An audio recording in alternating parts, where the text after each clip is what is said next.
Hey, welcome back to Man Down Sports, man. We got 4 squirrels for y'all today. Kaja from Just Simply Sports is here for like a third time or fourth time, maybe something like My that. third time. Thank you Third for time. having me back. Three's the charm. Man, look, man, we like Kaja over here, dog. We like Kaja over here. She's dope. So, yeah, welcome Kaja back, man. Go subscribe to Just Simply Sports on YouTube.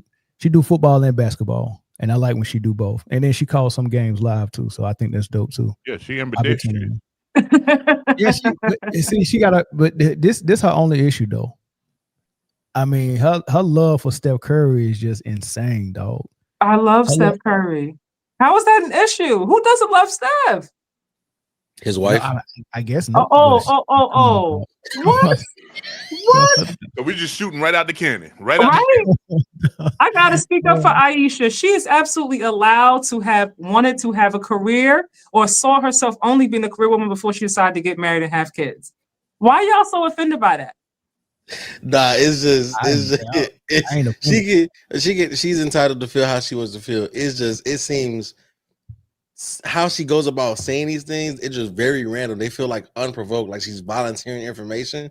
Did you watch the whole interview, or you just saw the one clip that was put out there? I see the clips. I probably should watch the whole thing. But it's just, there's so many clips of Aisha saying these things, and it's just like, damn, do you really fuck with this man at all? Like, I mean, they go back to like 14 years old, you know. So I'm gonna say yes. Like that's a long history they have, and they're now like almost 40 years old. That ain't none of my business. I don't know what Aisha got going on. Lord have mercy. Why is Boston beating the Lakers by 20 like this? 25 at that. Yeah, Denver getting whooped by Atlanta. Lord have mercy. Hold on, y'all. Beating the Wizard sleeves off them. They beating the Wizard sleeves off them.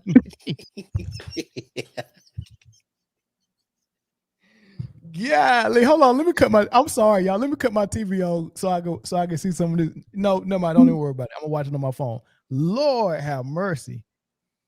Come on. Lakers, they just played what? They just played last night, right? Maybe they tired. Who did? Who played last night? The Lakers, right? They played last night. Lakers did play last night. You're right. And they kept Luka out. They kept Luka out just for this back-to-back because I guess when you think you can't play back-to-back, so they kept him out last night. I'm quite sure he's playing tonight. Oh, that game is on Prime. Let me put that on. Luka is out tonight too. I can watch that one. Luka and LeBron is out. That one is on Prime. Yeah, they said Luka's wife had real quick. They said Luka's wife had their second daughter. So I think that's why they're saying he out. Yeah. When did Luka get married? Congratulations to him. A while ago. Luka had the second daughter. Luka must have had it because Luka looked thinner. he must have had it. He dropped the baby weight. Jeff said, "What's up, Jeff?" Jeff said, "Luka in Slovenia." So his family ain't even here. That's why he was married. That man said, "Stay at home." Shout out to Luka. Somebody got to watch the house. That man don't live in America. People still don't know why Kevin Durant missed those 2 games for personal reasons. Everybody said Kevin Durant might have had a baby too. On the low. Wow. Yeah. And my guess was Britne Griner. I was like, I needed somebody check Stop attaching that woman to Kevin Durant, man. Wow. But they showed some love to each other at the Olympics. It's like brother sister type love. No, dog. That was some chemistry. Britne Griner? Yeah, it looked like a beautiful thing to me. Come on. Stop attaching that woman to Kevin Durant. Nah, she's bigger than Kevin. How's that gonna work? I know Kevin's 6'11", Britney 6'7". Well, she's bigger than him to me, and her voice is deeper. I don't know about that.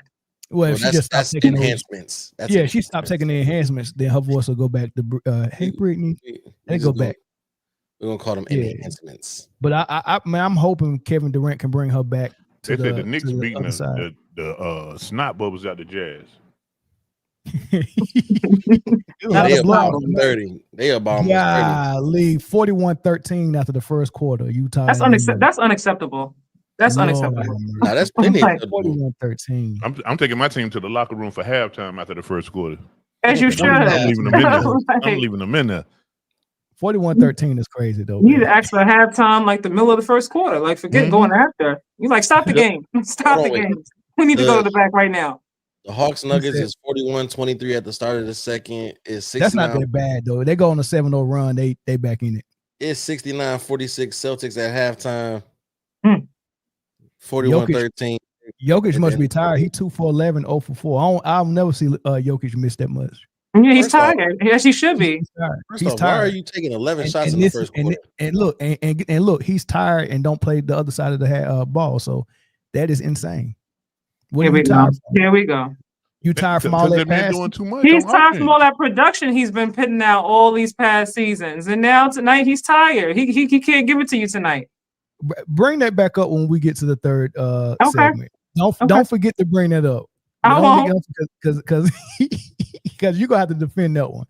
All right, let's get into this first topic, y'all. Make sure y'all hit the like button on your way in. Make sure y'all hit the share button. Get some more people in here. Make sure the people who didn't get the notifications can know that we live. So hit the share button. Get some people in here.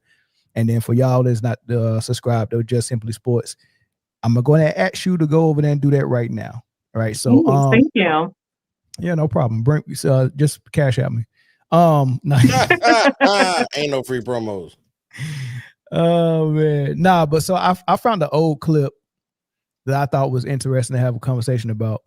Mm-hmm. And it ain't like I had never heard basketball players say this before, but to hear Chris Webber say it the way he said it, and to drop the news that he had the opportunity to go play with Tim Duncan and turned it down was news to me. I didn't know he had that opportunity. And it's a short clip. Before you play that though, yeah. Shout out these members real quick. Oh yeah, go ahead, do your thing. All right.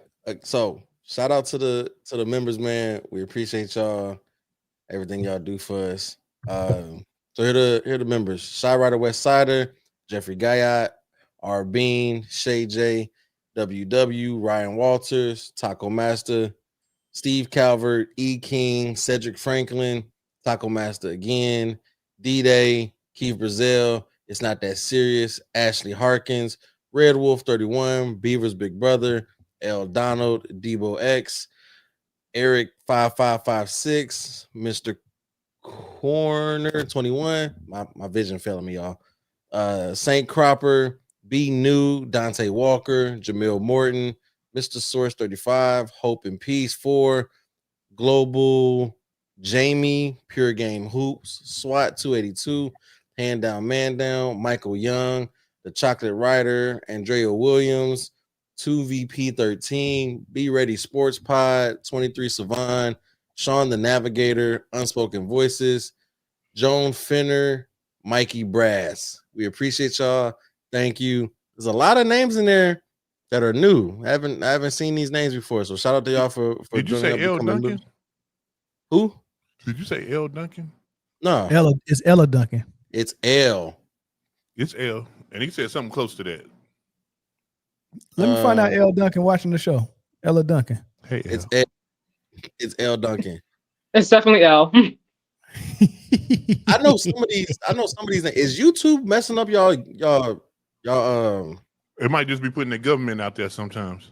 No, because there's some names in here that I've seen before, but their stuff has changed, and there was a problem some months back where YouTube was changing everybody's. Whatchamacallit? Somebody mentioned it in the comment section. Long Strokes. YouTube made him change his name. So yeah, I could see why. Yeah. I don't remember a lot of these having numbers after them either. Yeah, that's because YouTube was changing people's for them. Like they're changing like Long Strokes Pro. They changed. He just woke up one day and had a new name, and then he changed it back to something similar to Long Strokes, but it's something different. I think it's L Strokes now. Yeah, something like that. But shout out to the members, man. We appreciate y'all. Thank you. And if you haven't hit the like button already on the way in, please. Yeah, because K Soprano name was different, and his got 004 after it now. Yeah. See, and then the U9B was never part of the username for YouTube on some weird. Yeah, YouTube been doing a whole bunch of different stuff, man. You know what I mean? They're getting ready for the global takeover. Don't worry about it. Yeah, I don't know what they're doing. But anyway, nonetheless, man, Chris Webber, I didn't know that he had an opportunity to play in San Antonio with Chris Webber, and both of them in their prime would have been something crazy. Like you think about Chris Webber? Chris Webber playing with Tim Duncan in San Antonio. But I just play for it. It's a short clip. It's a short clip. The guys that had to lead their team and it was on their back. So when I was in Sacramento, it was me or it was going to play with Tim Duncan. I felt at that time, no, I want to play against him and I want to win it without him. Now, that's a hell of a gamble because he didn't win it. For a championship, you would have been walking around with. That's right. No question. That's right. But see, unlike you, it was my decision to say, this is my team.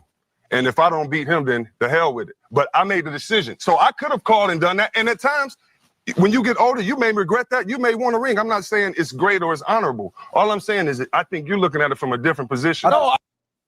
So, and that's, like I said, the clip is short. I didn't get the whole thing, but thinking about Chris Webber leaving Sacramento when he was leading Sacramento against the Lakers and, they was having showdowns 2-3 years in a row and they couldn't get past the Lakers. And then eventually Chris Webber got hurt and that was it. That was the end of it.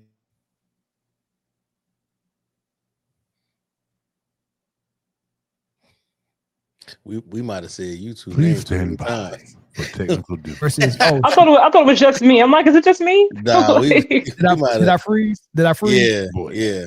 I froze up. What did y'all hear me say? The last part was I just start over. So Chris Webber in Sacramento, leading Sacramento, deep playoff runs, going up against the Bulls. I mean the Lakers, not getting past them. That's one thing. Never got to the championship. That's one thing. But he went down, leading his ship, leading his team. Versus if he would have left and went to San Antonio with Duncan, and if they, they do get some rings together. Duncan probably end up with more than 5 if C Webb is still healthy. That's insane, dog. Can you think about that? Like going from Duncan and David Robinson and then going to Duncan and Webber would have been insane for San Antonio, right? They would have easily beat the Lakers a couple of times. But anyway, the point is this: do you think he made the right choice? And how do you view the guys who did leave to go join with other superstars and got a ring or 2 versus the guys like Webber who stayed and got 0 rings?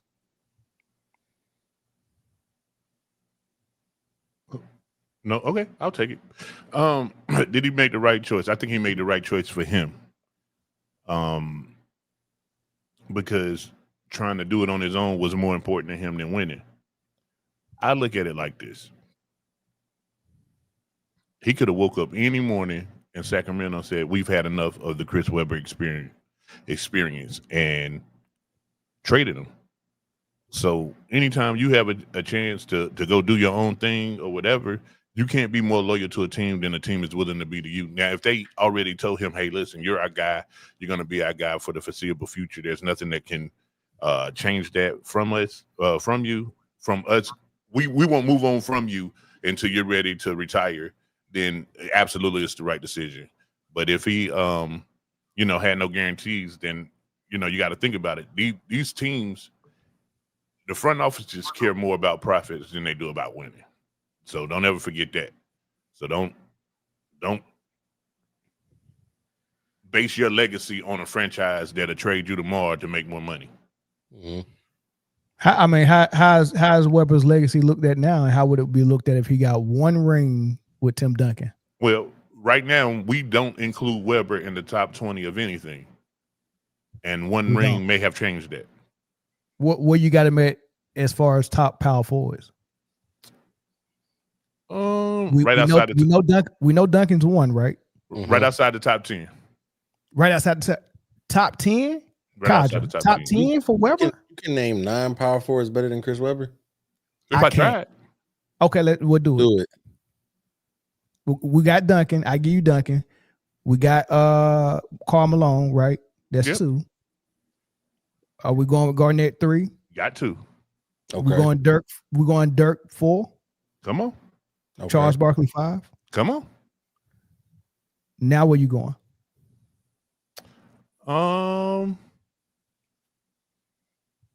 That's 5.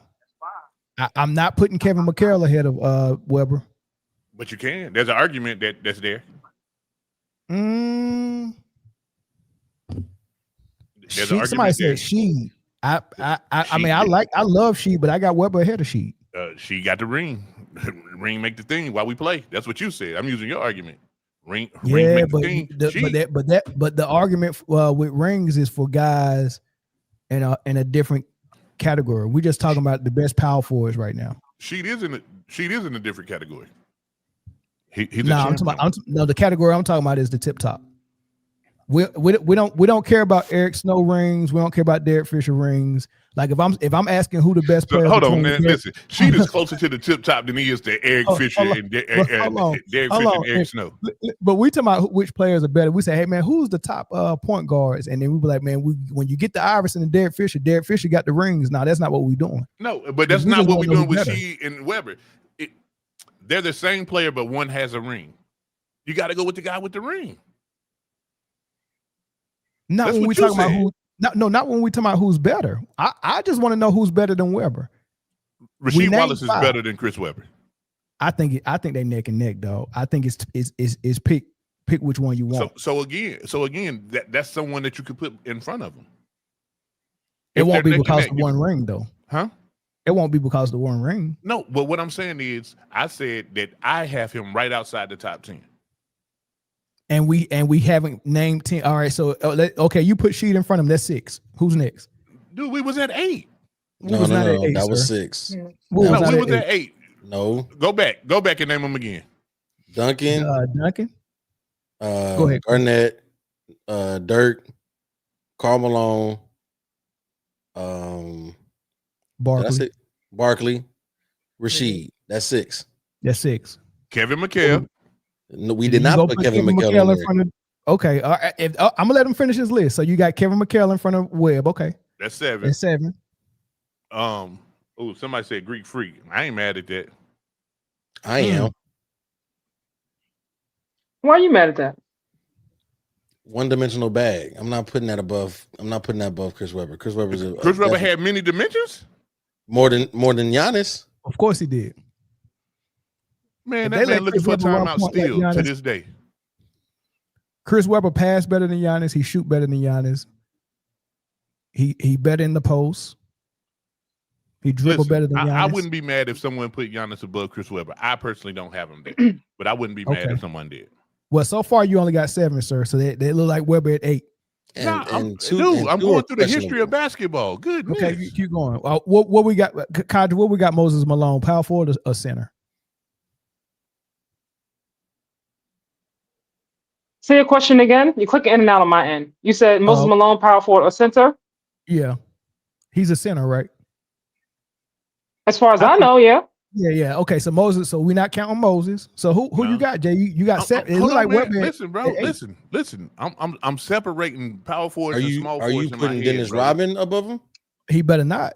No, I would not do that. Okay, I just had to test you. Did you disrespect me? I had to test it. No. Listen, guys. Are you putting AD ahead of him? AD was in the top 75. I'll put AD ahead of him. You go put AD ahead of him. Now street clothes. You putting street clothes? Yeah. Okay, so you got AD at 8. So you got Webber at 9. Webber could be at 9, but I'm pretty sure I can. If I'm on the spot right now, so I'm pretty sure I can come up with 2 guys ahead of Webber.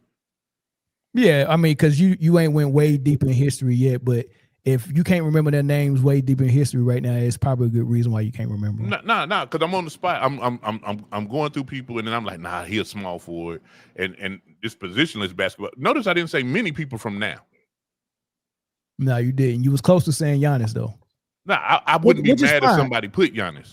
But if you had Giannis over him, they all still in the top 10. You can actually get Webber, Giannis, AD, and all the other names we said, and it fit him right in that top 10. What was Patrick?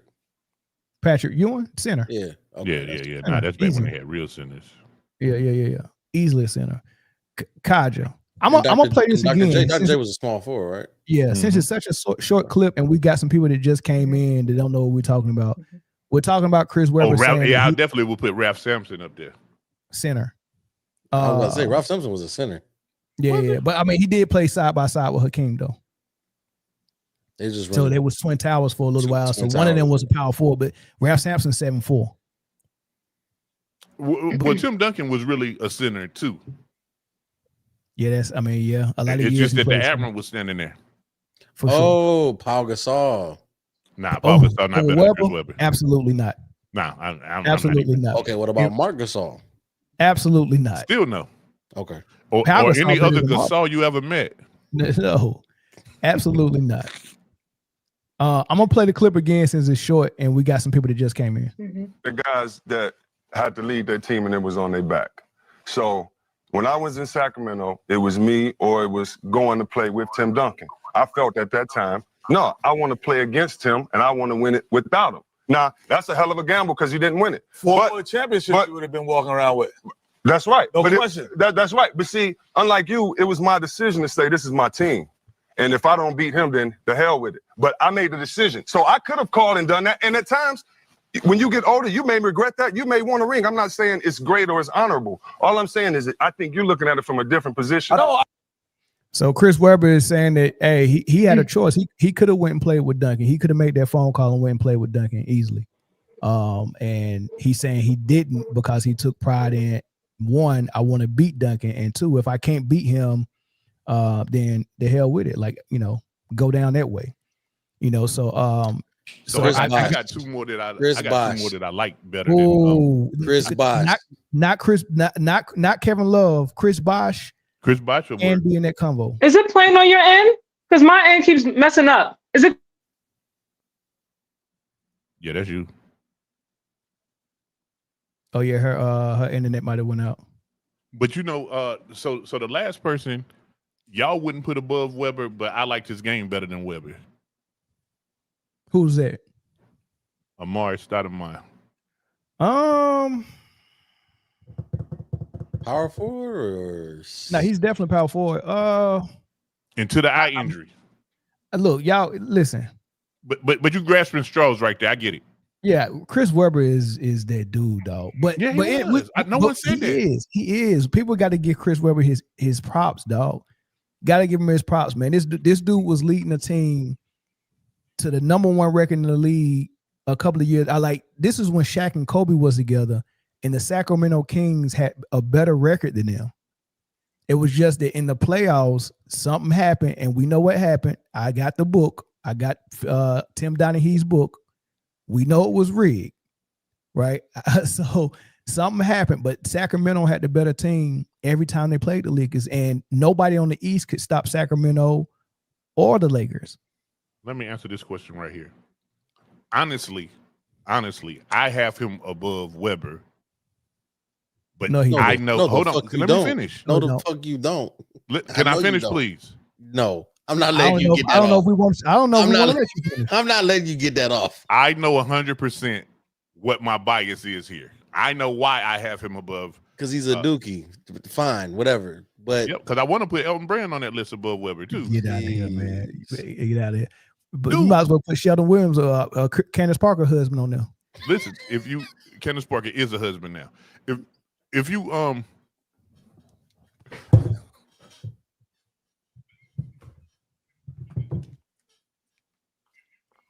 Hey man, stop playing.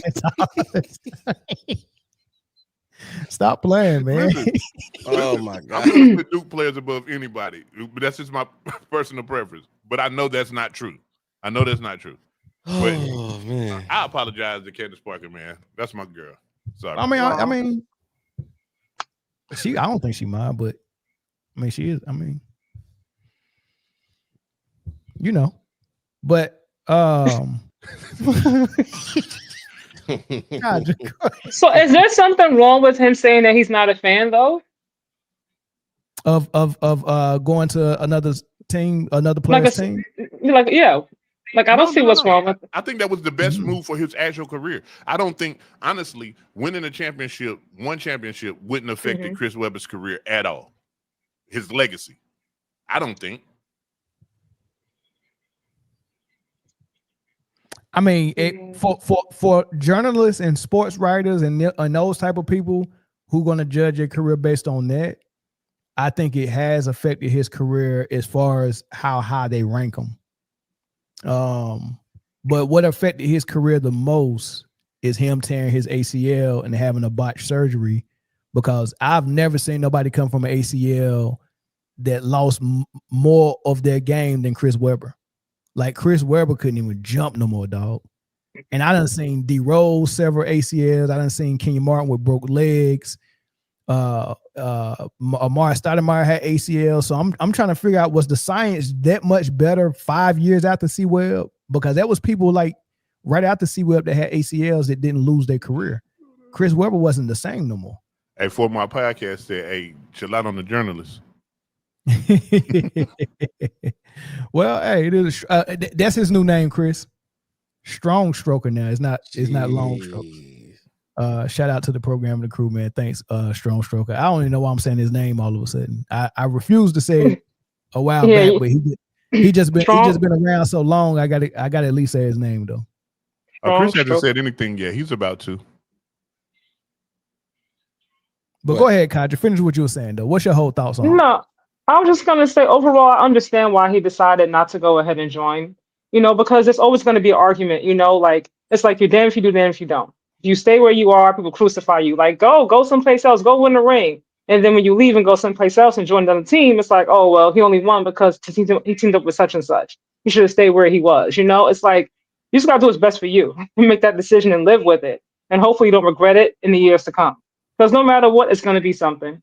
KD is crucified for that. Like, oh, he went to go join a super team, but they still won, like he still wanted to win. You have a right to want to win a ring, like you don't have to stay someplace and carry the whole load for 20 plus years. You know what I mean? There's nothing wrong with that. But when you do that, it comes with criticism. So you just got to accept it. But the thing that he said about if I can't beat him, I don't deserve to win. Like that stands out. And you don't see that mind frame anywhere in professional sports anymore. And I appreciate that mindset. And that starts with the transfer portal. That starts with the transfer portal right now. Mm-hmm. Yeah. But if everybody still thought like that, it'll make things more clearer as far as how we rank. Because since we do use rings a lot for the top tier guys, we use rings a lot. It was easy to tell who the ones were because they kept winning. And it was easy to tell Magic, Bird, Kareem, Mike, Larry. It was easy to tell that they were the ones. And then Malone's and Barkley's and David Robinson's just didn't stack up. John Stockton, they just didn't stack up with those guys. It separated them really good. But if Malone would have left in his prime to go play with Barkley, and they got one or two, it makes it look like they on Michael Jordan's level because they got rings as well when they really not. So that's what happened with this era. Guys teamed up and got rings when they weren't supposed to get rings because the ones was go get all the rings. I hope we get back to that where no one's teaming up no more. And but the problem with that, if you get back to that, you also get back to a system where ownership has all the power. Well, that's what that second apron. Well, not really, because that second apron, because ownership was the one who was building super teams. They wanted that. You think Miami didn't want Chris Paul? I mean, LeBron, Chris Bosh, and Wade together? Ownership wanted that. Pat Riley wanted that. Not much, so much for the ring, but because we'll sell jerseys, we'll sell out every home game. That's 42 sellouts a year. Sure, but they were still in control as ownership. It wasn't like LeBron was like, "Hey man, y'all go do this even if y'all don't want to." Touche. I'll give you that. Yeah. I mean, LeBron sold his ass to Miami. Yeah, he did. Yeah, if you go call somebody and say, "Hey, look, it's for sale, come get it." if he'll trick you think that man said that? You think? I mean, pretty much. It ain't like Miami was like, "Man, we go talk LeBron into coming out here." It wasn't like that. It was like LeBron sold. He was like, "Hey, man, I'm coming. Come get it. Open the door." I'm not messing with this dude tonight. I'm not. Chris, that's your man for the rest of the night. I'm not. Everybody's saying it's a respectable mindset, though. He said, "See, well, that's a respectable mindset." It is. It is. Mindset, yeah. But the goal once you get to the league is you want to reach the top. You want to reach the mountaintop. You want to win a championship. That's the ultimate goal, right? Nobody is that everyone's goal though? A lot of people's ultimate goal is I want to move my mom out the hood. There we go. Yep. They want to take care of their families, their moms, be better than where they were, buy their own house. But not everybody cares about winning. They don't. Not so bad that they go sell ass to do it though. Nope, still ain't doing it. Won't touch it. Go ahead, Chris. Finish what you're saying, because my next thing is I want to go on the other side of the fence and see, for the ones who did do the opposite of what Weber did, how we supposed to look at that. So to like what Kacha was saying, like Contra. I said Kacha. He said Kaja. So good. I ain't played Contra since what? Since the 80s? So I think it was one of those things where, you know, you get the moral respect if you stay with the team, or if you don't go chasing it by joining another superstar. But then at the same time, it's like, man, you know what you could have been and what your legacy could have been if you got a ring. So it's just like, you know, damn, should I have stayed and just toughed it out? And if I never got a ring, I never got a ring. Or if I had a chance to possibly go get a ring, but I ended up being with another superstar, should I go do that? Right. And I think it's just one of those damned if you do, damned if you don't situations, especially if you, because Mel, you was about to say the sleazy way. Is there an unsleazy way to go join another star and get a ring? Yes. Explain. When the puzzle pieces fit well. All right. And so it's two ways that it's unsleazy. One way is the way that Garnett, Paul Pierce, and Ray Allen did it. The reason why that was unsleazy is because the waters wasn't muddy, because it was clear that Garnett wasn't on Kobe's level. Ray Allen, Paul Pierce was not on Kobe's level or Shaq level, because they couldn't do it leading their own team. And they had about 2 or 3 more years of prime left. And that was like, man, we got a small window to try to at least get one ring. Right. But it was clear to the fans, you failed as a number one trying to build a team around you for years. So that proves that you're not like Kobe. Kobe was able to do it. You wasn't. But when y'all join with 3 years of prime left, just so you can taste what it feel like, that one ring is not going to put you in Kobe's airspace. Like, we're not confused by that. We know it's a hierarchy. Now, with LeBron, Wade, and Bosh, they didn't go through 10, 12, 13 years of trying and failing and made it obvious to us that you're not in Kobe's airspace. They said, I'm coming and joining another superstar right now, just so we can trick everybody that once we get our 2 wings that we're just like Kobe, which you're not. It's confusion. And then the other way is when you're someone like Marbury, who's a point guard, and you go join with a center like Shaq or Garnett or Tim Duncan, that like point guards and big men go hand in hand. Like that's a good tandem. You know, Magic, Kareem, Shaq, Kobe. You know, that's a good Tony Parker, Duncan. That's a good tandem. But Weber and Tim Duncan, they battle each other. And we still want to know who the best between you and Tim Duncan. We know it obvious now. Tim Duncan was able to get 5 rings. Weber got 0. It's a hierarchy. Okay, so can I ask you a question? With that, what you just said, right?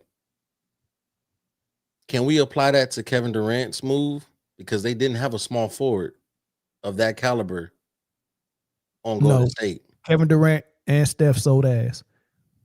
That's why Steph was crying when he finally got his 4th ring, because that's the only one that really, I mean, the first one he got, he didn't even get finals MVP because Iguodala outplayed him.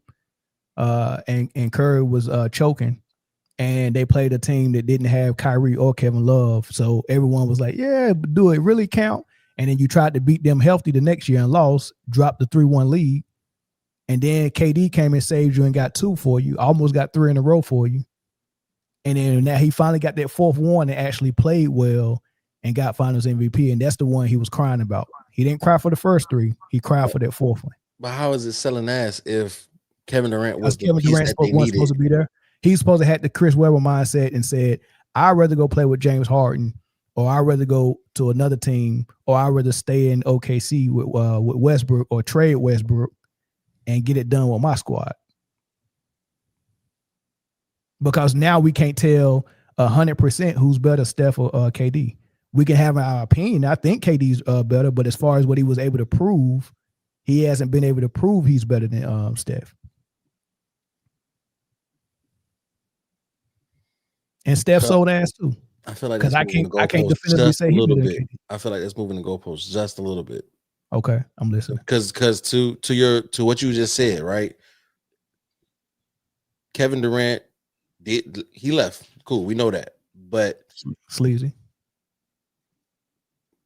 You can't say that Iguodala is a better small forward than Kevin Durant. Correct. So Kevin Durant being that piece that Golden State needed to match up against somebody in his position class, against LeBron James, right? Which is what you said. Chris Webber and Tim Duncan played against each other just head to head, right? Mm-hmm. It wasn't, it's not like KD went to join LeBron. That would have been the equivalent if Chris Webber went and joined Tim Duncan, right? Mm-hmm. That's not what happened. Kevin Durant was the piece that you say that if it fits, that's the unsleazy way. Kevin Durant fit with Golden State, but you moving the sliders a little bit, saying that it's still sleazy. First of all that shit Melvin said was for nothing. Because if you are a superstar and you go join another superstar on your own free will, that's the sleazy way. If you get traded to a team that already has a superstar, that's not the sleazy way because you didn't have a say in your trade. If you sign off on the trade, or if you did have say in the trade, and you was like, yeah, I mean, because they tried to trade KD to Golden State last year. Why he didn't go? Because he knew it was sleazy the first time he went. So what I'm saying is if your team trades you and you know what I'm saying, ain't nothing you can do about it, that's when it's not the sleazy way. But any other way, it's sleazy, man. I know you want to support your boy, but it's sleazy. No, I was just asking questions. No, it's cool. Yeah, I was just asking questions. Sleazy. But listen, everybody love a good sleaze. Yeah, look, people act like being sleazy is the worst thing in the world. Look, ain't nothing wrong with being sleazy. I done got cards with me. I'm the biggest sleaze ball on the card table every time. Bro, talk to him, Jay. Yeah, if you ain't cheating, you ain't trying. Yeah, what kind of things you done in the sleazy way? I know you done beat me in dominoes sleazy. Nah, that's always honorable. Way. I've seen the marks on the back of your dominoes where you can know what Big Six at. I seen it. Sleazy. Nah. Bring your own bones. BYOB. Bring your own bones. Bring your own bones. Hey man, take one more shot, man. I got some peach crown right there. Pour another one while we playing dominoes just for a win. Sleazy. If you can't control your drinking problems, don't get mad at me. Jay, you just a sleazy bones player. That's all. Nothing I do is sleazy about bones. I respect it. Why is it KD's looked at as being sleazy, but I don't hear anybody call LeBron going to Miami sleazy? Why is that? Oh no, it is sleazy. That's definitely that was sleaze ball number one. What is wrong with this is a team sport, but whether or not we like it, right? No one can win a championship alone. It takes several others to win the championship. And if where I'm at, management, ownership, they're not willing to bring in the right pieces to acquire said championship, why is it sleazy to go someplace else where I want to be with winners who want to win, who compete at a high level, who are well coached, good organization? Well, if LeBron wanted to be called the GOAT, the chosen one, and he wanted those Miami championships to be accredited to mostly him, then it's sleazy when you actually needed Wade and Bosh and a super team to get those championships, but you're gonna advertise it like you're the one. Now, if LeBron went to Miami and won and was like, "Hey, man, this on Wade. Wade already had one before I got here." If he said that, then I'm like, "Oh no, well, he's not trying to trick us." But when you're trying to trick us, because it's all about what's clear to the fans, because we're constantly judging people by winning and losing. And if one person like Mike, Larry, Isaiah, Magic, if they won by saying, "I'm gonna build a team around me, I'm going to be the superstar.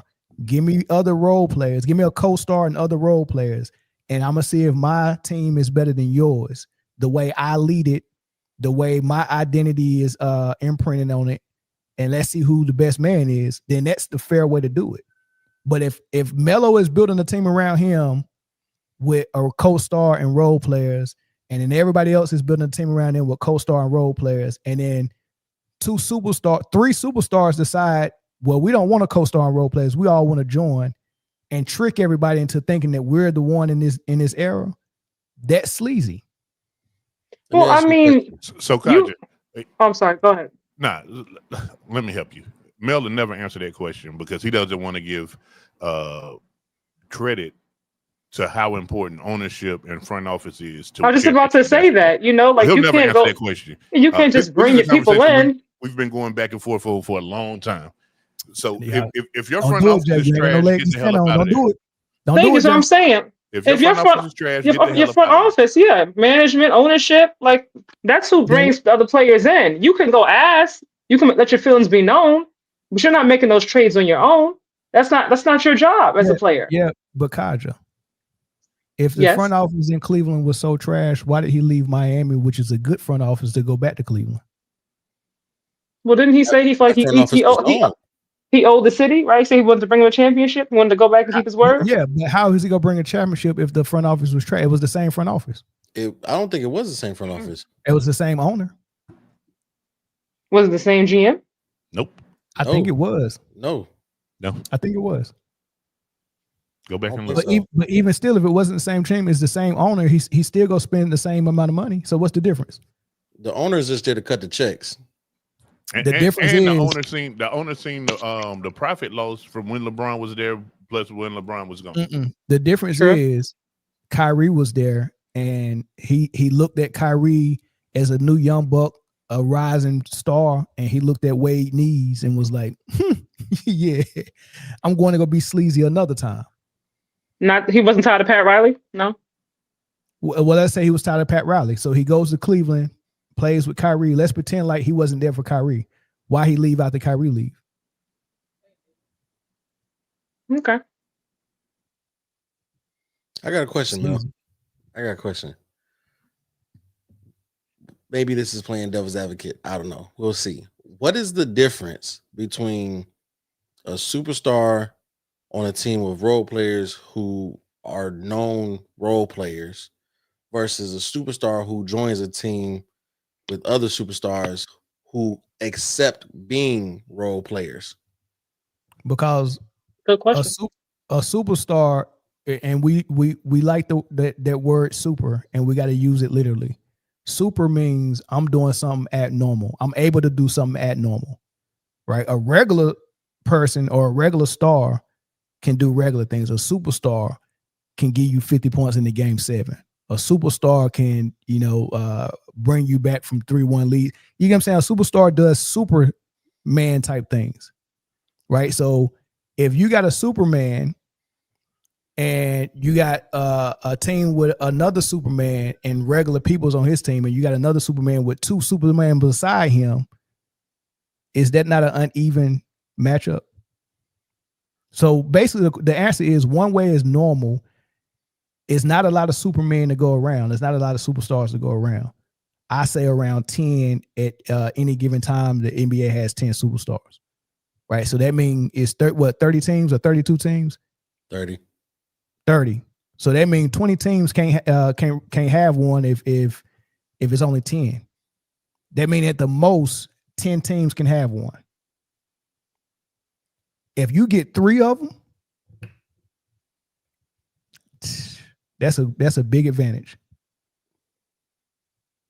even if they step back from being that superstar.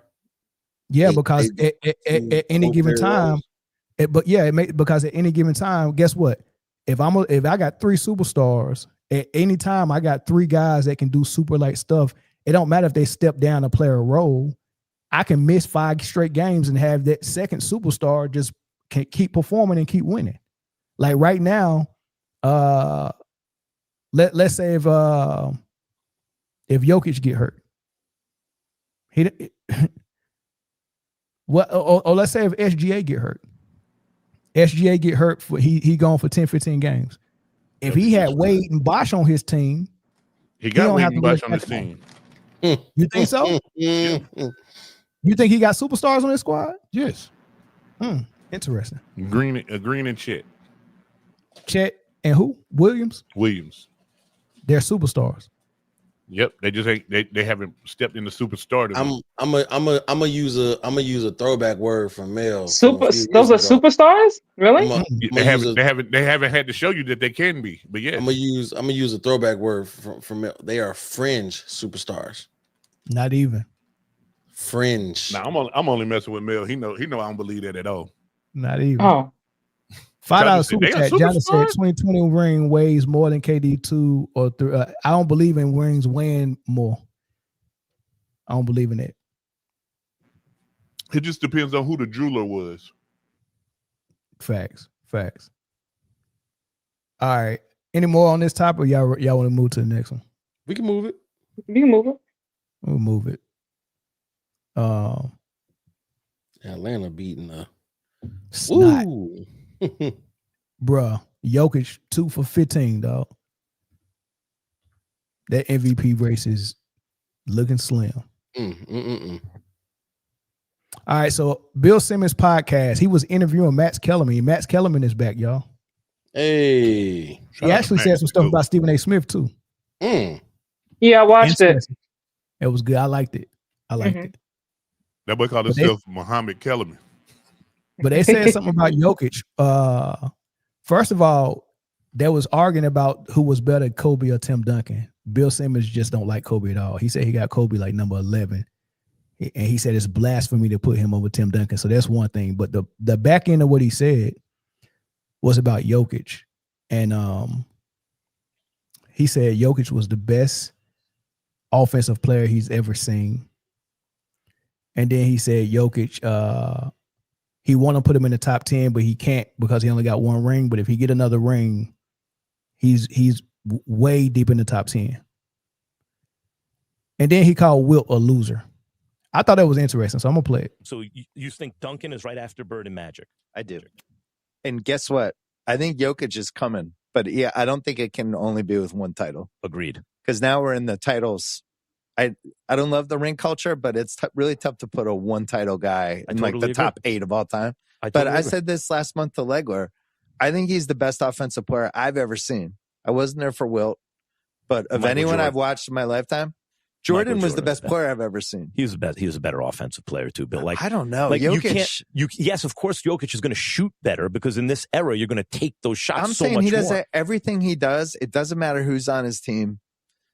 He is just. His team is going to score points. He will figure out what do we need today. I'll do that. And he's just going to, I've just never seen a guy like him in person. I was there for the entire Jordan thing and saw great Jordan games. You think Jokic is as good offensively as Larry Bird? You have to say his era because of course the skills improve. And as you know, Larry Bird is my favorite player of all time. Sure. And my sports hero. I think he was a better offensive player. But because of the size is what makes it better different. In his in an absolute sense, all the athletes are always getting better because they're building on what came before them, right? True. Okay. But I mean for his so this is a thought experiment I do. In the one sport that's measured objectively, we know track and field that guys are getting better because better means faster, right? There's no debate. It's track and field and cars are the two things that work for this.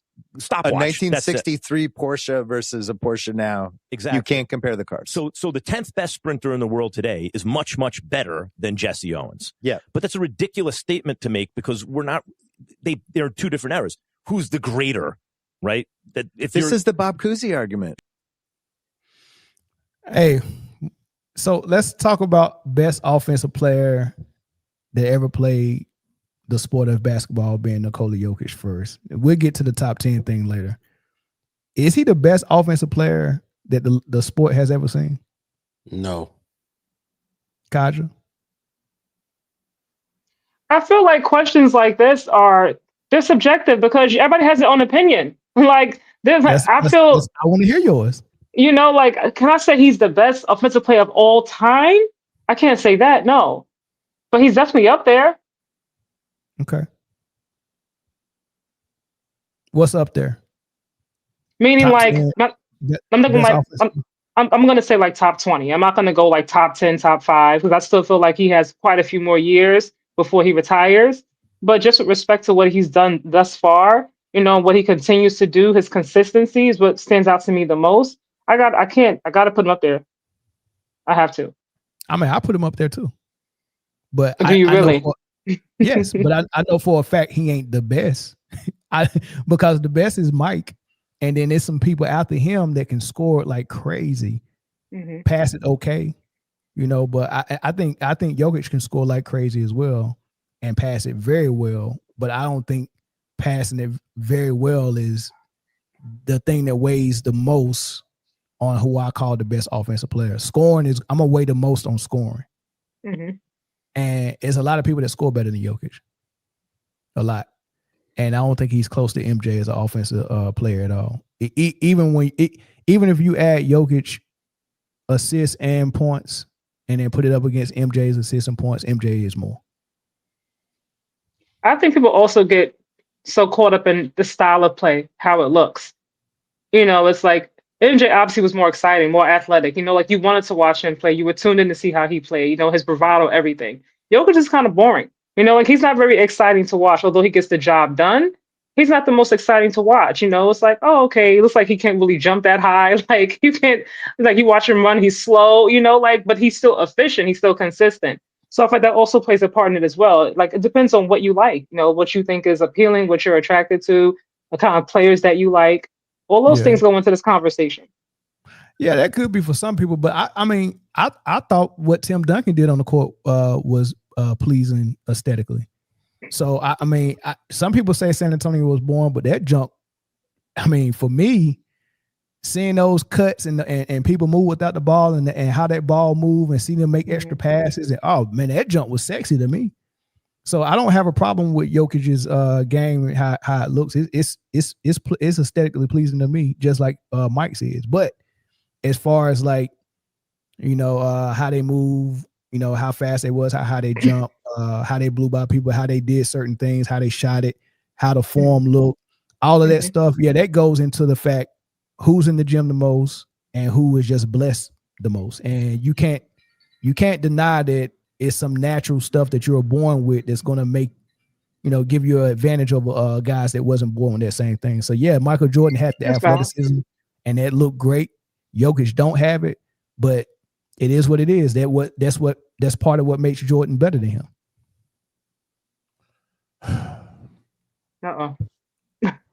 Why is this a conversation? I heard this sigh. I knew it was going someplace. Why is this a conversation? It's a conversation because Bill Simmons said he was the best offensive player. So did Stan Van Gundy and Zach Lowe and a whole bunch of other people. Listen. But listen, they said the same thing about Harden when he was averaging 35 in Houston. That's exactly what I was about to say. Listen, he's the flavor of the month. He's really good offensively, cool, but best ever. He's not the best I ever seen, and I don't see well. Like, you know what I'm saying? He just not, man. He's not, and it's not close. He's not even better than Duncan, in my opinion. Huh? He's not better than Duncan, in my opinion. Offensively, he's not better than Duncan. He's not better than Robinson. Weber. No, I'm just naming Spurs. Hell. Don't know if I'd put him above Iceman. Wemby. I need some more from Wemby. Well, I don't like the fact that Wemby only averaged 24. When is he gonna get to 28, 30?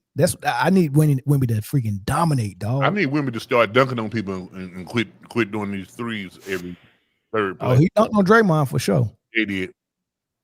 He ought to have one of them a night. Exactly.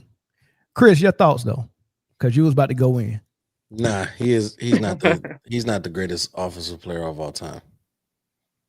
I don't think it's close.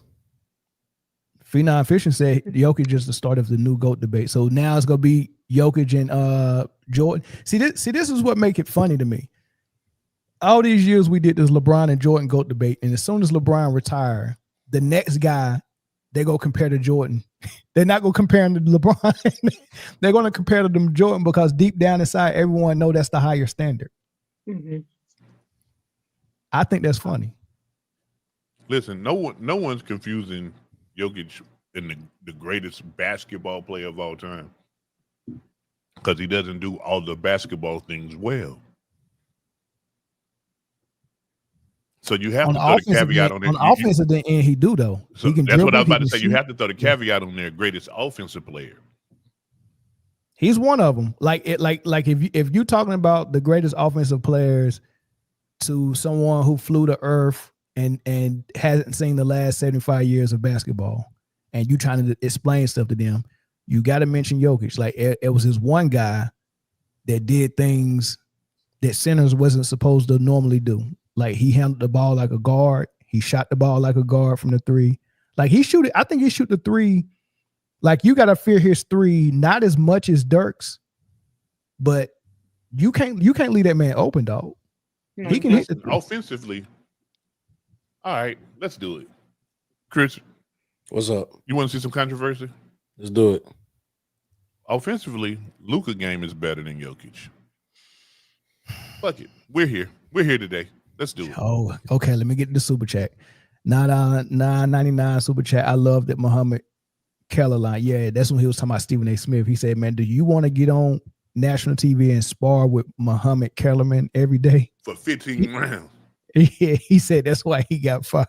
I don't agree with Bill Simmons, but I am happy he bringing up Duncan. Too many people underrate him. I agree, but I think the consensus is he's the best power forward ever. I don't like. It's just that we don't talk about him in the GOAT debate, but everyone says he's the best power forward ever, and nobody ever has him out of the top 10. The only person who gets slighted the most is Kobe, KD, and Durant. I mean, Kobe, KD, and Kyrie. And Melo. Yeah, Melo don't get no love either. Yeah. But Luka and Jokic. What I respect about Jokic is even though the offense runs through him and he gets most of the assists, he don't have the ball as much as Luka. Luka brings the ball up, and sometimes he'll keep it the entire possession. Okay. At least Jokic will come off the ball and go in the high post or the low post and let Jamal Murray try to get something before the ball comes to him. But Luka is Jamal Murray. Jamal Murray's in shape though. Dude, no one's saying Luka is Jamal Murray like that. I'm just saying Luka, for his teams, he's been the guard.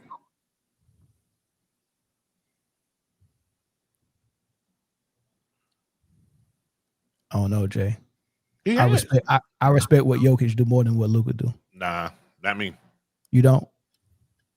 Or not? They do the same thing, except for one is fat and can't jump over the phone booth, and the other one, ditto. Yeah. They usually do get the ball in the post and do something fat in the air, and then ask for a foul. I mean, but look, if I had to choose one that I respect the most, it's gonna be Jokic for real, man. Luka is definitely the sleazy way, dog. I just don't respect playing point guard at 6'8", 7,009 pounds. And you're the point guard, but you won't guard. Real quick, what do you weigh? 7,009. But you can't guard point guard, so you got to put a point guard on the floor with you to play two guard on offense, but guard the point guard on defense. But you also can't guard the two guard or the small forward, so you actually guard the power forward. Can't guard him either. Can't guard him. Well, you can't guard nobody. You can't guard nobody. Welcome to the conversation. You're standing in the corner on the least offensive minded person and hope that he never gets the ball. That's what Luka does. But Jokic do that too. Denver plays zone to protect Jokic. And that's why his players get hurt so much, because 4 guys have to guard 5 guys to protect Jokic from getting fouls or for guarding a screen and roll. And you can't let nobody get in the paint because he can't block the shot. Once you get 2 feet in the paint, the Denver Nuggets defense is done.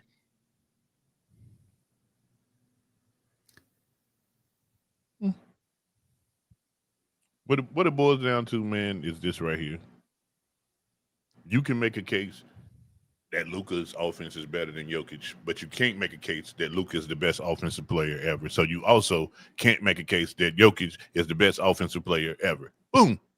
I like the chess move. That's how math works. I like the chess move. That's how math works. I actually like the chess move. Thank you, guys. Thank you for coming to my TED Talk. What's the score right now with the Denver? Did they come back yet? No. I don't know. I'm watching the Celtics-Lakers game.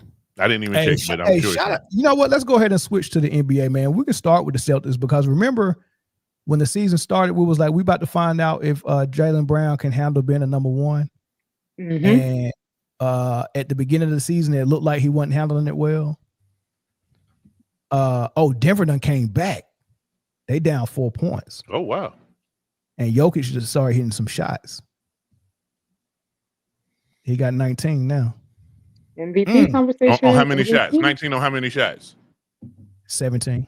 Oh, we don't talk about that. Well, we don't talk about that. Nah, we got to talk about it. If we're going to talk about it for anyone, we got to talk about it for everyone. That's the new rule. This is how tricky you know what, Kaja, we're going to have this conversation because this is how tricky the Jokic conversations are. Because since he is the primary scorer and the primary facilitator. Everything. Mm-hmm. Right. If he has a bad shooting night, all he got to do is stop shooting and just pass the ball and get 12, 15 assists.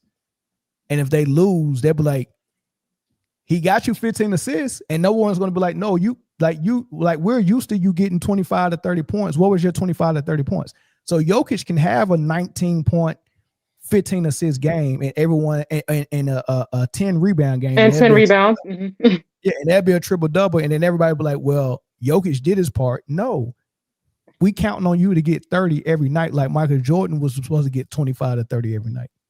But he's not Michael Jordan. But this is the thing. He can pick and choose when he want to score and don't want to score. And your team's best primary scorer is not supposed to be able to pick and choose when it's time for the score. Like when you look at Kobe, Mike, and all of them, they didn't come into games and say, well, Pippen, I'm gonna need you to get to 35 tonight, man. I'm gonna just chill and pass the ball. They didn't do that. Jokic just picking and choosing when he wants to get 30 and when he don't want to get 30. Different mindset. Yeah, but that can't be your mindset if I'm counting on that 30. Jay, we spades partners. We spades partners. I tell you, expect 5 books this hand. If I don't get you them 5 books, you better get 5. I don't expect 6 and I don't expect 4. I expect 5. Right. Now, if I pick and choose and be like, hey, man, I know you expecting 5, but I'm gonna give you 3. Shout out to Jaylen Brown for taking that Beijing out his head. Yeah, for sure. Hold on, how many shots you said he took tonight? 17 so far. 17. Okay, so 19. Oh no, he scored some more. 19. He got 24 now. He going off. Okay, so right now he's currently averaging 28. I wrote it down: 28, 12, and 11. Realistically, no one's going to get you 30 points every single night. At some point, you're going to have an off night.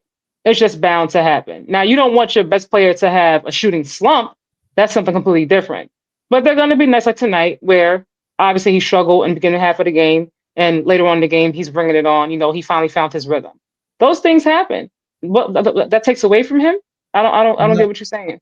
No, what I'm saying, those things do happen, and we can't expect you to get 25 to 30 every night, right? Because he was shooting, like, he took, you said 19 shots. So he definitely was trying to get them points. It just wasn't landing. Right. And he's doing what he's supposed to do tonight. I wouldn't critique this game heavily for Jokic because he's doing what the best player is supposed to do.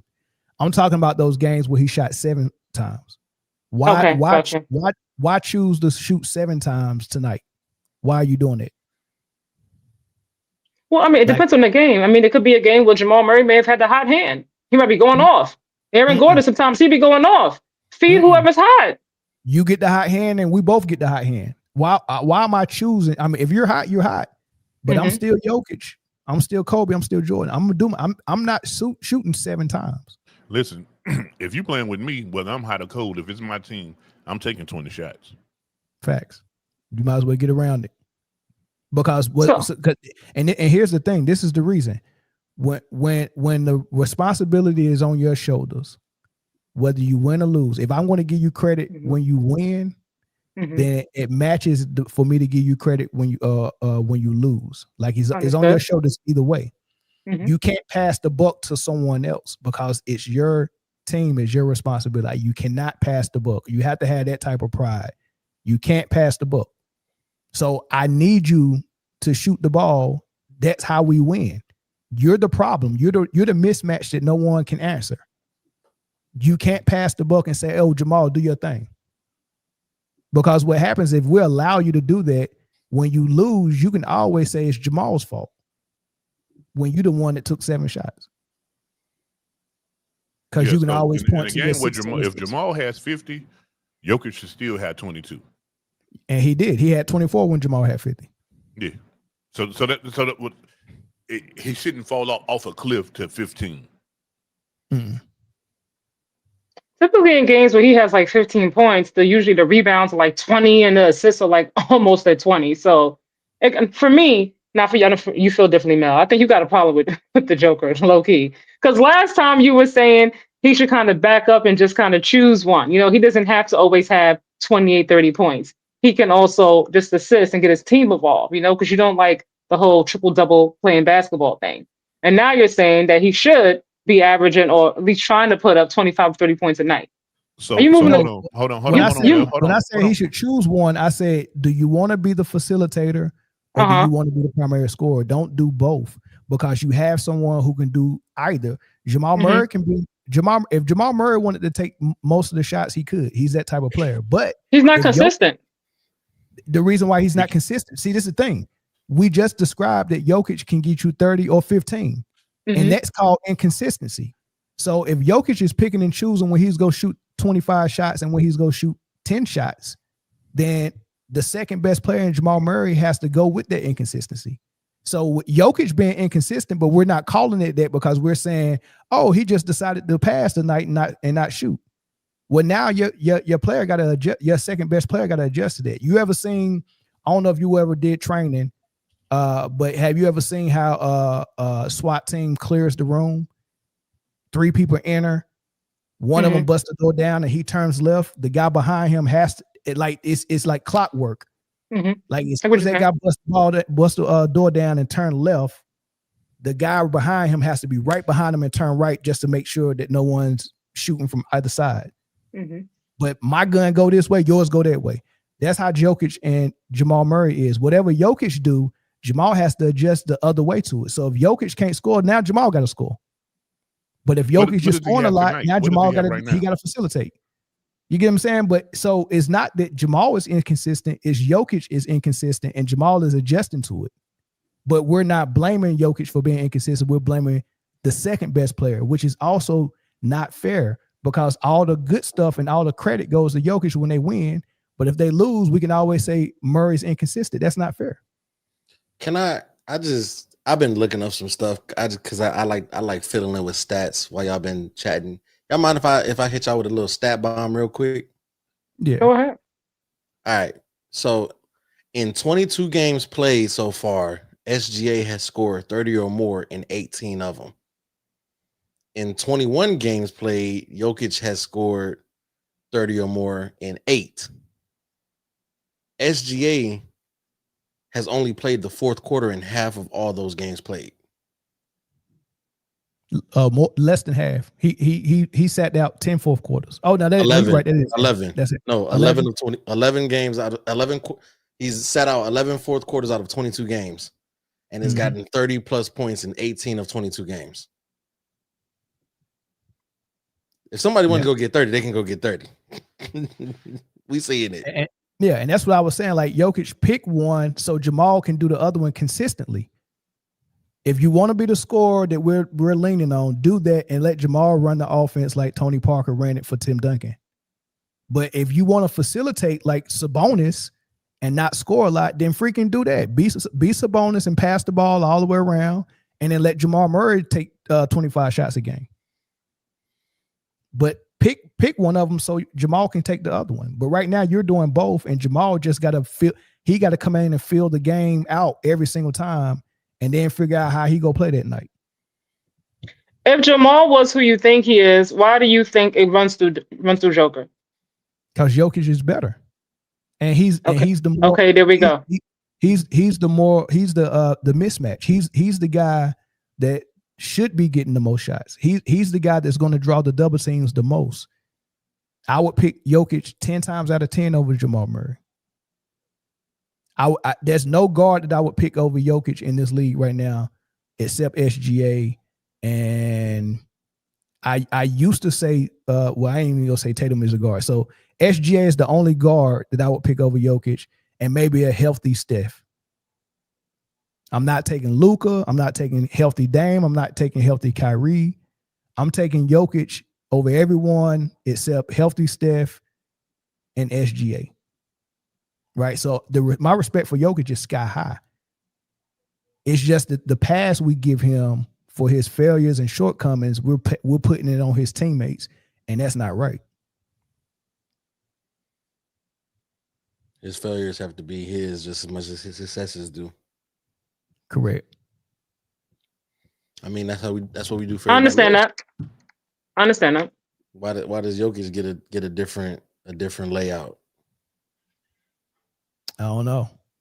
Well, when did Boston start shooting? Bill Simmons said that dude, if he gets he said if he get 2 rings, that he's top 10, and he's putting him in the top 8. 2 rings put Jokic top 8 for Bill Simmons, but he called Wilt Chamberlain. Or 2 more or 2 total. 1 more ring. He said 1 more ring, he's top 10. But he called Wilt a loser, and Wilt got 2 rings. Boston is putting the leather on these boys behind. Yeah.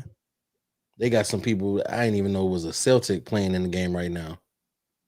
Shout out to Jaylen Brown, man. Who's scoring big for the Lakers? Nobody. AR. Yeah, Luka and LeBron sat out tonight. What Bronny do? He just got in. Oh no, he just got in the game and got cooked on the backdoor cut. Backdoor. Golly. This man got beat backdoor like he was in prison. Golly, my man. Goodness. It's a 7-point ball game in Atlanta with Denver. Denver then came out. Jokic is killing. That dude got 21. He got 29 points. Bronny just do that shit to He finally hit a 3. He got 29 points and 5 rebounds. Boy, you better do it. They needed them rebounds tonight. All 5 of them. Dang. Yeah, Murray had 14 last time I looked. Yeah. How many shot attempts? Pritchard just traveled like Murray? For who? Yeah. Murray? 11. Yeah. So Denver as a whole was playing like ass. And 7 assists for Murray because he's a true point guard. I'm telling you, man, this team would be better if the Jokic hub of offense that they primarily use was like a backup plan. I think they should be like Murray should really run the point like a real point guard. Instead of Jokic averaging 12 assists, Murray should be averaging 12. And Jokic should be concentrating on just putting the ball in the hole. And they're going to double Jokic, so passing out of the double team is going to create shots. Assists. Yeah, he's going just naturally without running offense, because when Jokic get the ball at the top of the key, they'll run a split action and they'll try to get a backdoor pass for a layup, or they'll run Jamal Murray off a dribble handoff with Jokic. And when Jamal Murray come off that screen with the dribble handoff, Bronny got a dunk. Make a decision. So that's their offense, right? Who got a dunk? Bronny got a dunk. Yeah, yeah. But if they put Jokic in the low post like a traditional center, the double team's got to come because he's so good at scoring down there. You got to double, and then he's going to get 7 assists just by passing out of the double team. And that's what Murray 40 points. 7 assists or 40 points. Yeah, he's going to get 40 points or 7 assists. Or both. He's going to get both because you got to double. Yeah, right. So he's still going to get his assists just like Shaq, Chris Webber, and everybody who played in the post. They still got between 4 to 6 assists. Let's see how many assists Shaq averaged for his career. I think Shaq probably averaged 2 or 3 because when he passed out of the double team, the rotation will come to the first pass, and they usually got the second pass for the 3. No, the second pass would be the 3 off the rotation. 2.5 regular season and 2.7 in the playoffs. Now look how many Chris Webber average. His should be 5.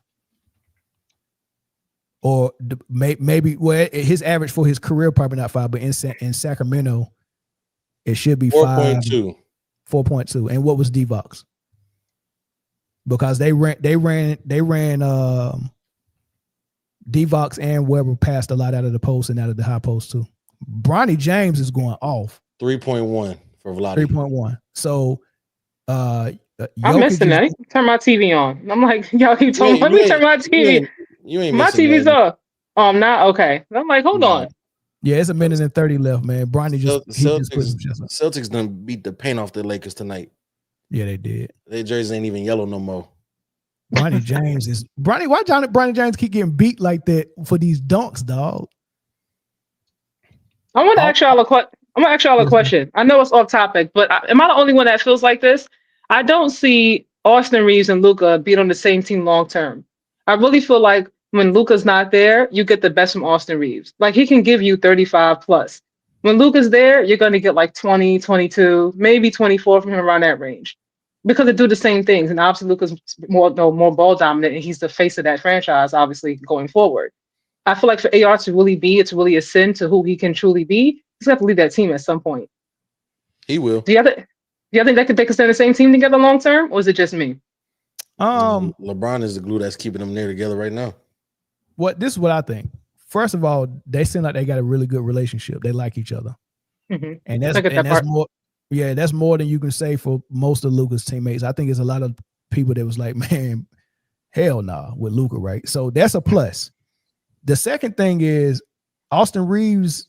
I don't think he has aspirations to be like Jalen Brunson to get his own squad and put up 25 shots a game. So I think Reeves is comfortable being Luka's number 2. I mean, you see right now with him leading his own team without Luka and LeBron, they got blocked by the Celtics. He don't want that pressure. Who is this Charlie Villanueva lookalike that plays for the Celtics? I don't know. I think he gave you. Didn't he give you 44 last night? AR. He did. And like how many assists? But he had 10 assists last night. Probably. He was up. He was up there. Yeah, probably tired. I don't know about tonight. Do you think he'll get froggy and feel like that he won his own squad?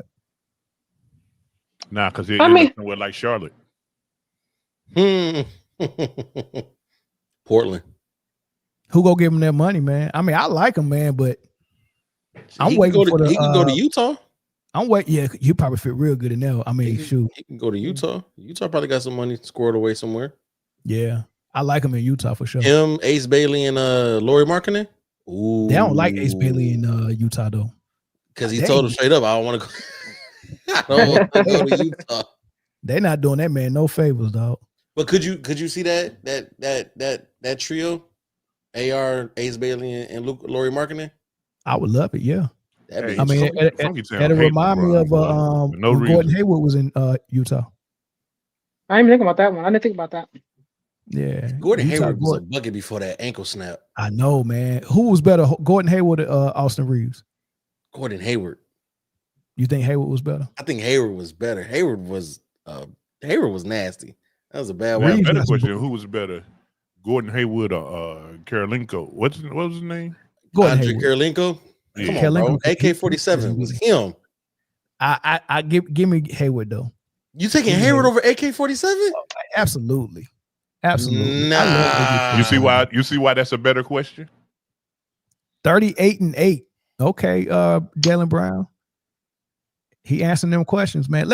Let's get into some of these trade rumors, y'all. Giannis gone. Okay, so we got 4 names to talk about. We got Giannis, we got Trae Young, we got LaMelo Ball, and we got Zion Williamson. Which one y'all want to talk about first? Giannis, that's the only one that's about as real as anything. Everything else. All 4 of them out of there. We shouldn't be talking about Zion. Why are we even talking about Zion? But that's like a wasted conversation. It's the same thing every single season. Like that should have been.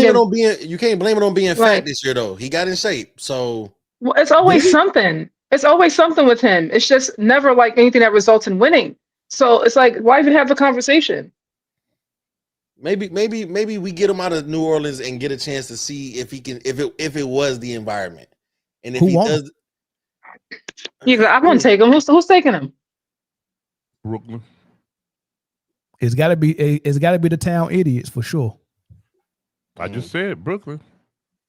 Don't send him here. Like, don't do us like that. We good. You ain't gonna get you a Zion jersey. Y'all gave another left-hander a chance a couple of years ago named Ben Simmons. Would you spin a block before you get Zion?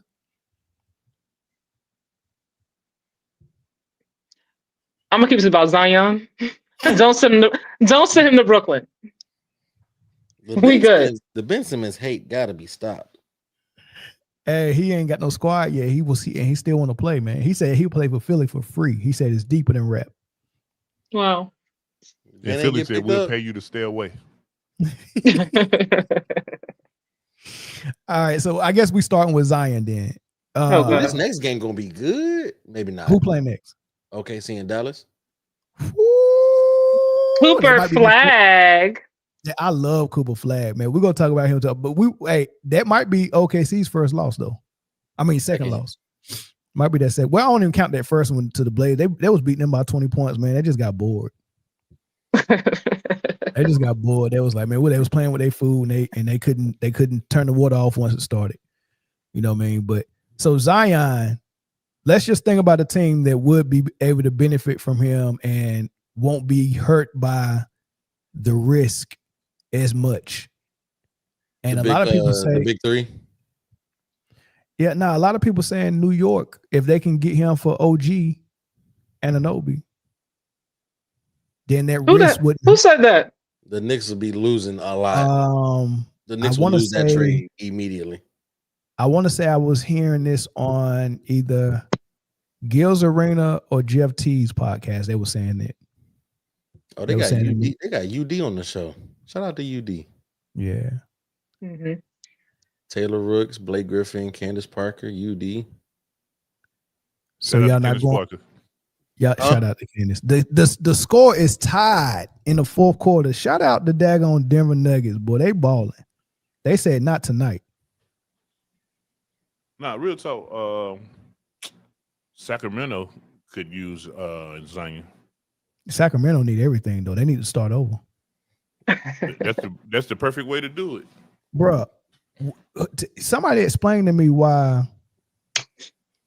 Somebody explain to me why the Bulls tried to make it work with Zach LaVine and DeMar DeRozan. It did not work. And the Kings was like, let's run that back. Yeah, run it back with DeMar and LaVine over here in Sacramento. And let's get rid of Mike Brown and De'Aaron Fox to make it happen.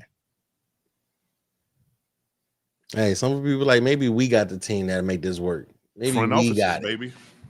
No, and people won't learn from J-Lo. Like, J-Lo keep getting picked up and dropped for a reason.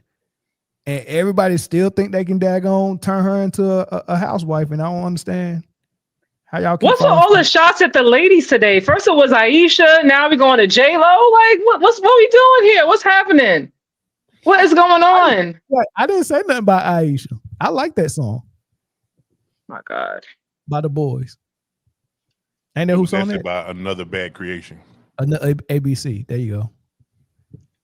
Boys the Men, ABC, BBD. KD just scored against his former team, Phoenix Suns, and became the 8th all-time leading scorer. I was about to say, which former team? He got 42 of them. Eighth player to reach 1,000 Wow.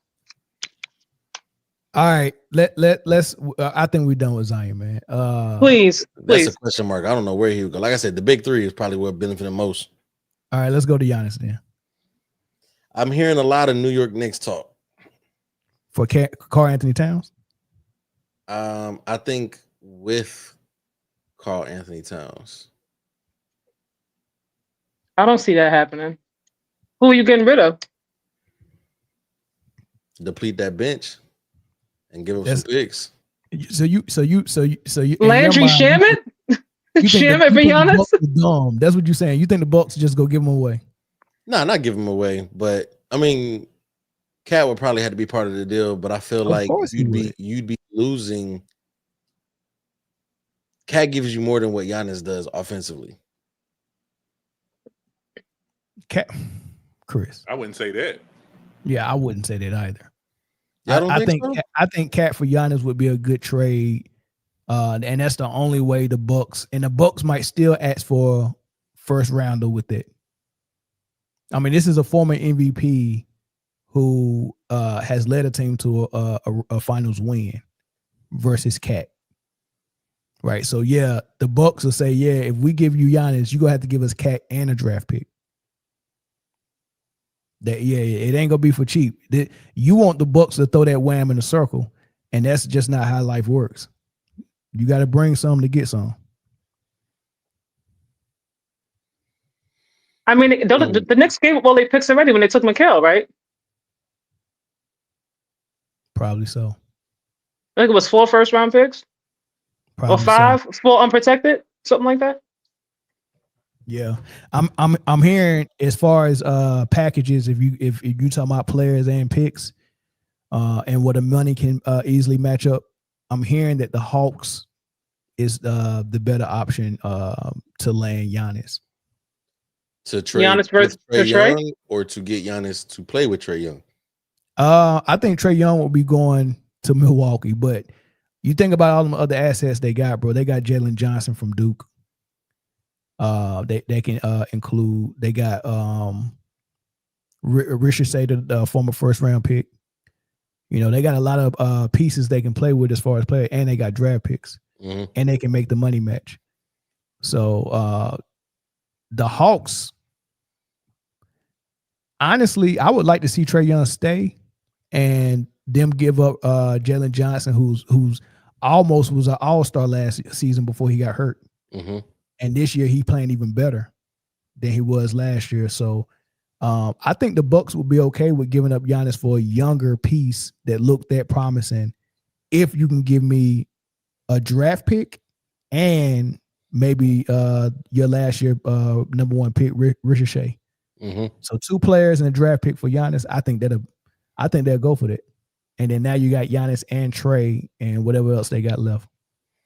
To this comment here, Tobias Harris, Ivy, and Asar for Giannis, absolutely not. And the Pistons won't even be in play for Giannis because I would do that.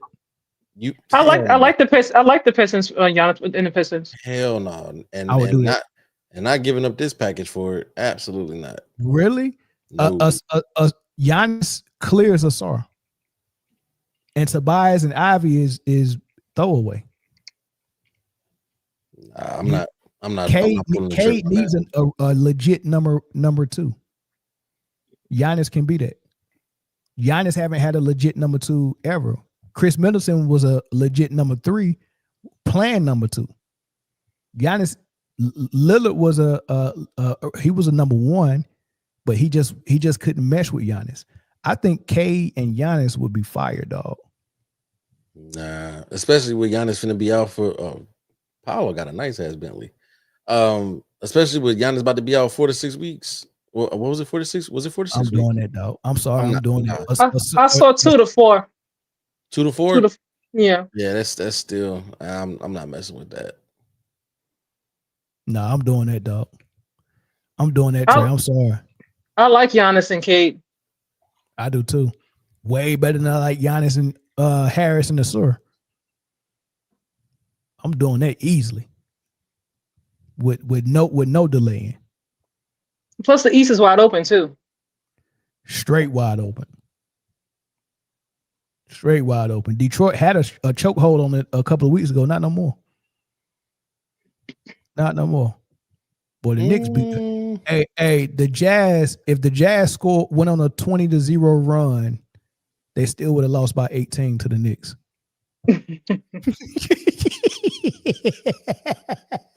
Yo, that's horrible. That is horrible, man. Jalen Johnson is balling though. All right. What about Trae Young? Do he need to go? Is this Jalen Johnson's team now? Honestly speaking, I hate to say it, but I feel like they look better without Trey. Yo, the Nuggets are up double digits now. Yo, that's a daggone shame. That was Let me go ahead and cut my TV on. I'm tired of hearing it from you. Let me go ahead and cut my TV on. They just went on a 10. They tied it up at 106 and then went on a 11-0 run. All Bruce Brown and Jamal Murray. Sheesh.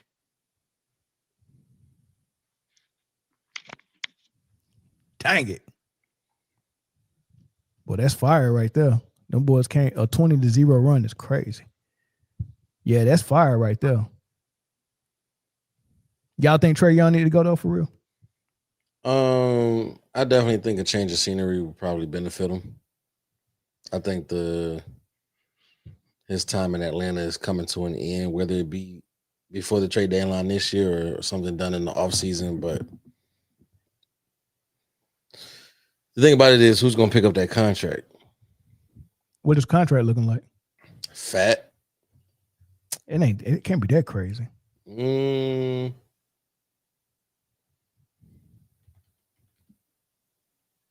I know that just blew a game though against the Denver. And when you got somebody down like that, dog, you supposed to keep that lead. Golly. This gonna be a signature win for Denver. This go actually catapult them into believing, you know what I mean, hey, we can do this thing. Oh no, he's on the final year. Oh, that's the perfect time to trade Trae Young. As a matter of fact, now that you're telling me this is their final year and there's no player option. There is a player option. So he can pick up an option for next year. For $49 million. Well, yeah, so this is gonna make it harder because the team that you're trying to trade him to is gonna need some confirmation from Trae Young that he will resign there. Yep. Yeah, so this is a scary trade for the team you're trading with. Now, if this was his final year and he didn't have a player option, then this would be a good trade for someone that's trying to dump salary. Therefore, they'd make the trade, bring Trae Young in as a rental for 1 year, and then they can just let him walk, maybe. I don't know.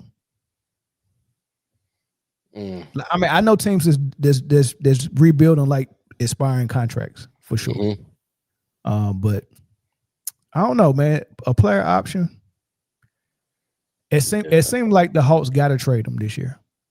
This got to be the year. But they still got an opportunity if Trae pick up that option, which he probably would, then they still could trade him next year.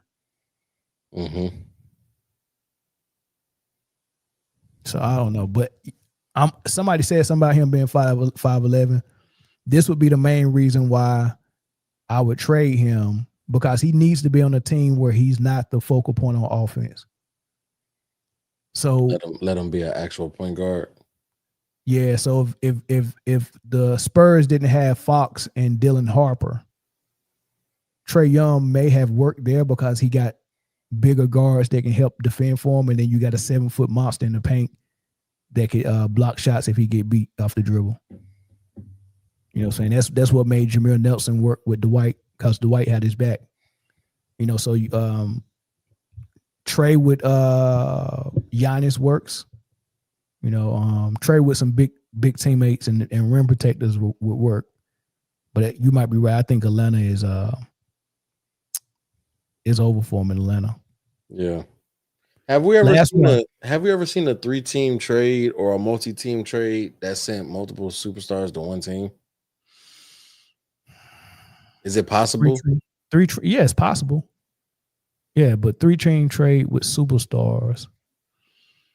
Because I feel like Young and Giannis together would be a good duo, but on neither team that they're currently on. Nah, that will work in Atlanta for real. Giannis in Atlanta, depending on what pieces they keep, would work. I'm telling you, they got a lot of pieces there. They still got Nickeil Alexander-Walker. Mm-hmm. They got the guy that was a defensive player of the year candidate, Dyson Daniels. Mm-hmm. They got Jalen Johnson. They got Ricochet. And then they got like 2 or 3 more wings that's like really good, dog. Defensively and offensively. Right. I don't know. Shit's getting interesting. But let's go to the last one. LaMelo. He's got to get out of Charlotte. He's got to. I agree. Pretty much anywhere is probably better than Charlotte, honestly. Why he got to get out of Charlotte though? I don't feel like they really building with him for real or building around him enough, at least. And the pieces they are putting around him, they're barely on the court. Well, he barely on the court most nights. I mean, I think it really depends on. He got a decision to make as well. Just and this will prove the Kaji that I'm not a Jokic hater. Mm-hmm. I like every player to choose. I don't like to see no player being the primary facilitator and the primary scorer at the same time. And last year, that's what Melo was. He was the primary scorer and the primary facilitator, and I don't like that. He's got to pick one. Do you want to be a pure point guard that's going to get 12 assists that can also go and get 15 points like a Rondo or J Kidd? Then do that. But you can't play like Jason Tatum and then also try to play like Kidd at the same time. That just mess your team up and mess your offense up. So I like Melo with the mindset that I'm going to be Rondo, but also got the ability to score when he needs to. I like those type of point guards.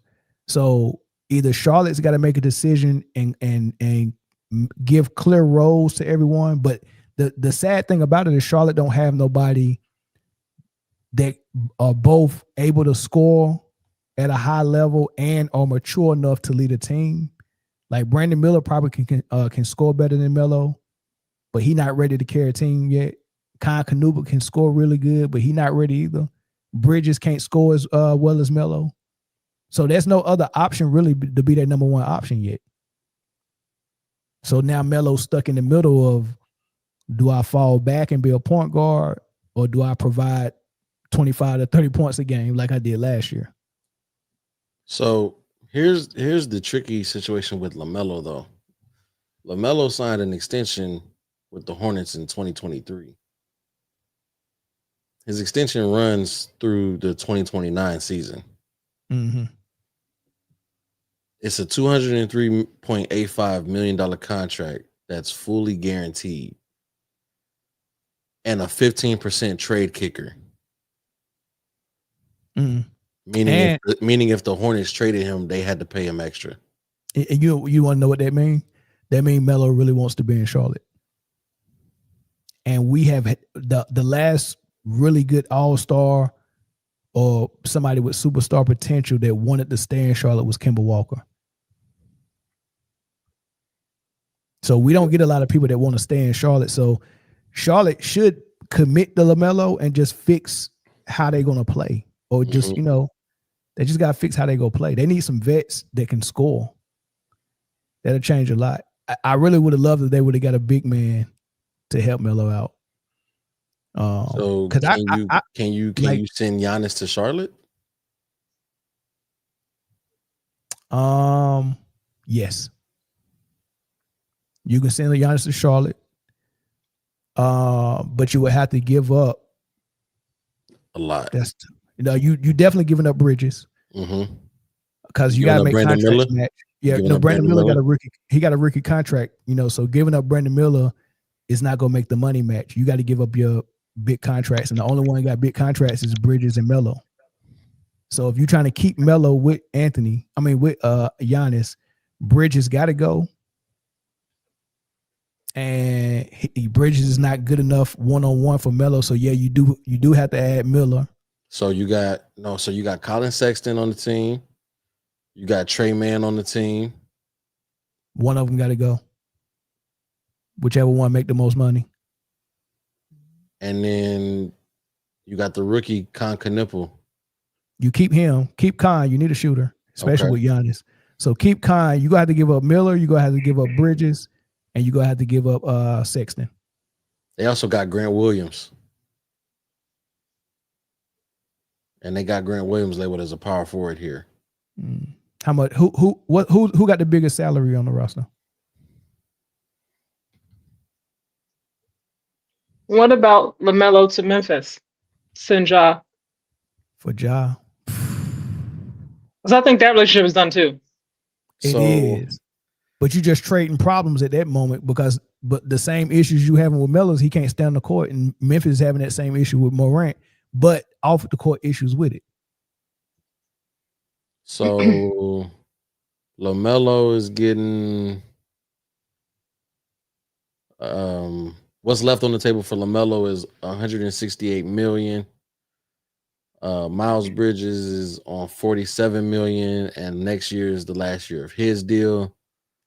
Colin Sexton is giving you $18 million, but this is a 1-year deal. Josh Green is giving you $28 million, and his contract expires at the end of next season. So he got $27 million for Brandon Miller. So the cap hit for the season this year is 14 for Josh Green and 28 for Sexton.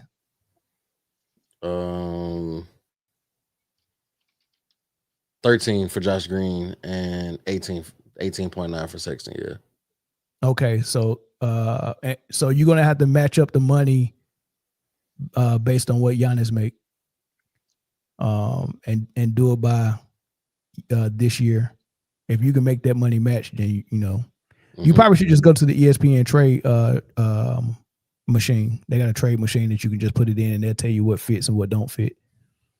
But yeah, I think just by guessing, I'm thinking Giannis probably making 40 to 50 mil a year. Let's say he's making 40 mil this year, and Sexton's getting 18. Miles Bridges is getting 20, so that's 38. So that would match, and then you're gonna have to add Brandon Miller because Sexton and Bridges is not good enough to trade for Giannis. Oh, somebody said 56 mil. Sheesh. Yeah, so you gotta make that match. What you think, Kaja? In terms of Giannis going to Giannis and I don't like that. You don't? I don't. You don't like the city, or you don't like him with Melo? I don't like Giannis and Charlotte. I don't. Now, if Melo can get to Milwaukee, maybe, but I don't like Giannis going to Charlotte. I don't like that idea at all. So, Doc Rivers with Melo teaching him how Rondo was operating. Oh, I love it. So, Giannis to Charlotte for Bridges, Sexton, and Brandon Miller. The Hornets will be picking up $54 million while getting rid of $56 million. And with this new CBA, I think the money got to match exactly now. Before you could you could go a little bit over, and I think it was like a threshold, but I don't think this new CBA even allow it. Did they let you do the trade on ESPN trade thing? Oh wait, hold on, wait. I didn't. Hold on. Let me see. Who did I put up there? I put Colin Sexton. Oh, wrong. Yeah, you use that trade machine, but from what I'm hearing, the CBA, the money got to match identical. It said with the Miles Bridges, Colin Sexton, and Brandon Miller for Giannis, it said the trade is successful. Oh, okay. I took Colin Sexton out and put Josh Green, and it was successful with that as well. Okay. Now you said LaMelo to Milwaukee. Okay. I don't think Charlotte want anything Milwaukee got, dog. Except Miles Turner, but they ain't gonna give Miles Turner up. Miles Turner, he's blocked on here. I can't even trade him. Rollins? A lot of this team is blocked, actually. Oh, Rollins is good, dog. So Kyle Kuzma, I'm gonna put in there. Bobby Portis, I'm gonna put in there. And I'm gonna try that. So LaMelo for Kyle Kuzma and Bobby Portis is a successful trade. $37 million for $35 million. Yeah, Charlotte not getting nothing. They just get rid of Melo. So that if they do something like that, they just want to get rid of Melo. They would have to get picks. They'd have to get rebuilding compensation for that. Yeah, for sure. They might as well rebuild. They're not going nowhere. Let's do Giannis to Atlanta. Oh, that's a lot of fun right there. It's a lot of options. All right. So are we doing Giannis for Trae Young first or Giannis with Trae Young? Nah, get creative. Do it so Atlanta can still be a playoff team. Okay.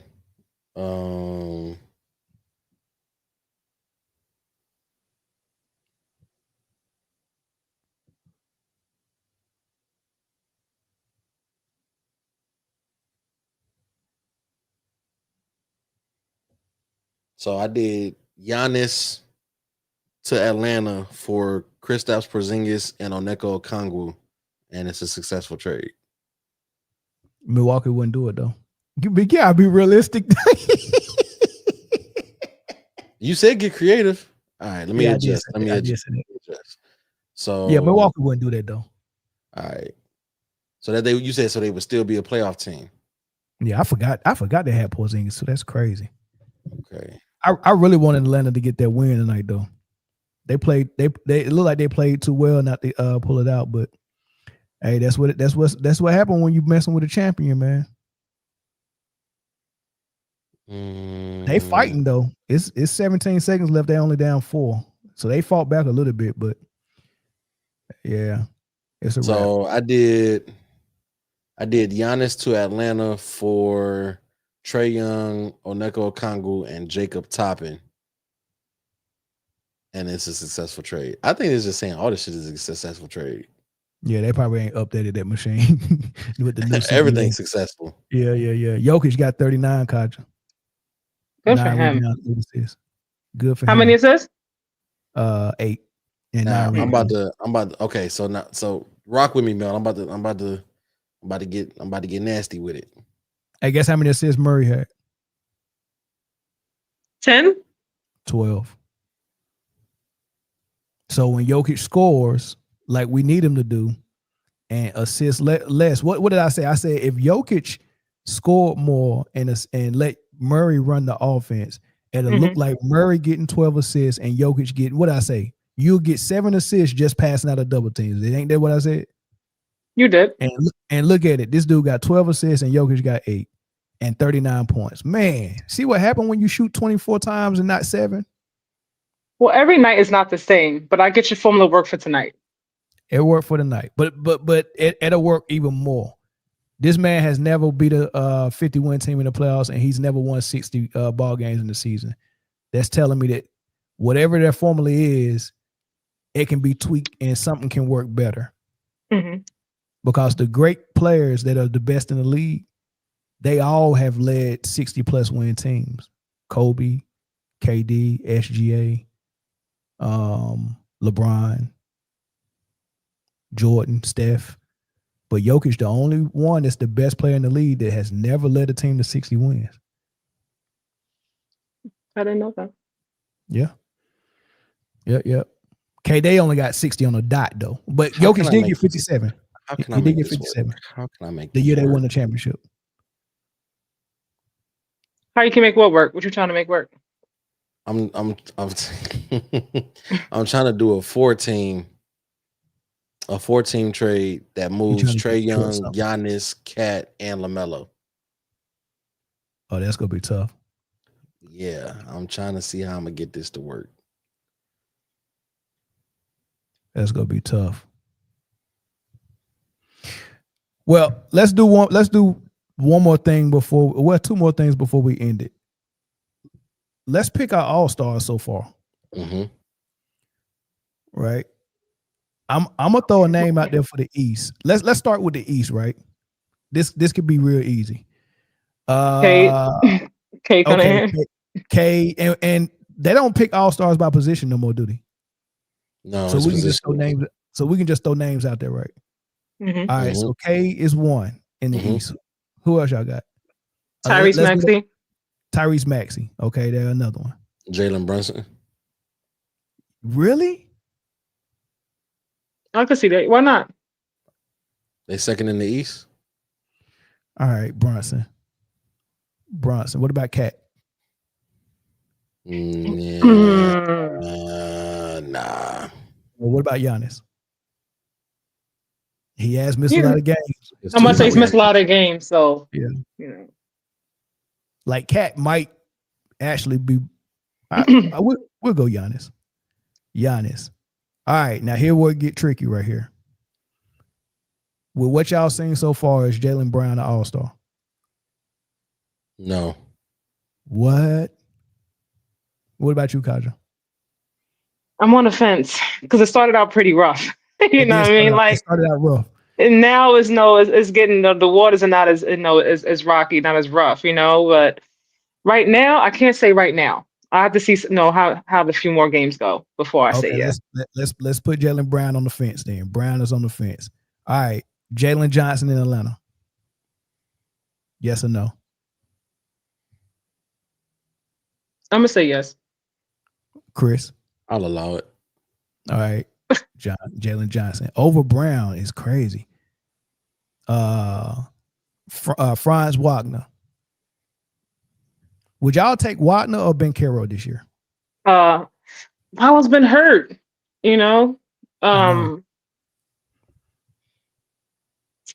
Man, injuries are. Yeah, I put Franz in there. Yeah, that's crazy. It's some guys that was hurt early on, like Jalen Williams and OKC and LeBron, that might have to miss out. I want to say Paolo, but he's been hurt, so I gotta go Franz. So you go Franz. You think Franz is an all-star this year though? Over Jaylen Brown. I'm gonna keep asking over Jaylen Brown. I see you keep going back Jaylen Brown. Over Jaylen Brown. All right. Dang, the East ain't got no centers except Giannis if you count him as a center. What about Jalen Duran? Is there 2 all-star? Remember the teams that, in my opinion, the teams that get 2 all-stars have to be in the Duran been hooping. Duran been hooping. I'll give him one. Kaja, Duran. You think Detroit is deserving of 2 all-stars? For sure. Remember when Boston used to have the number 1 record in the East, they would get Brown and Tatum in the all-star game. I thought we kind of forgot. Like, nobody mentioned Donovan Mitchell. Okay, I'm just not thinking about that. Oh man, Mitchell. My bad, Mitchell. Got Evan Mitchell. Evan Mobley. I don't know about Evan Mobley. If they was the number 1 seed, like if you the number 1 and the number 2 seed, I can easily give you 2. But you can. I'm like Cleveland in the 4th seed right now. I can't give you 2. Like y'all not performing well enough to get 2. I get what you're saying. So we go with Durant in there or no? Chris, you're a Detroit fan. Do you think Durant deserves an all-star or not? I think so. All right, Durant. That's 8, y'all. And here's my wild card. Michael Porter Jr. Yeah. I'll allow it. Yeah. That man averaging 25. But they ain't won before games though. Dang. But he averaging 25. I'm sorry. Hey, he averaging more than Franz Wagner and Ben Carroll. Well, how do they is fan vote or is it media and coaches vote? It's media and coaches. It's a combination, I believe. The fan vote might get him in. The fan vote might get him in. No. The fans vote for the starters.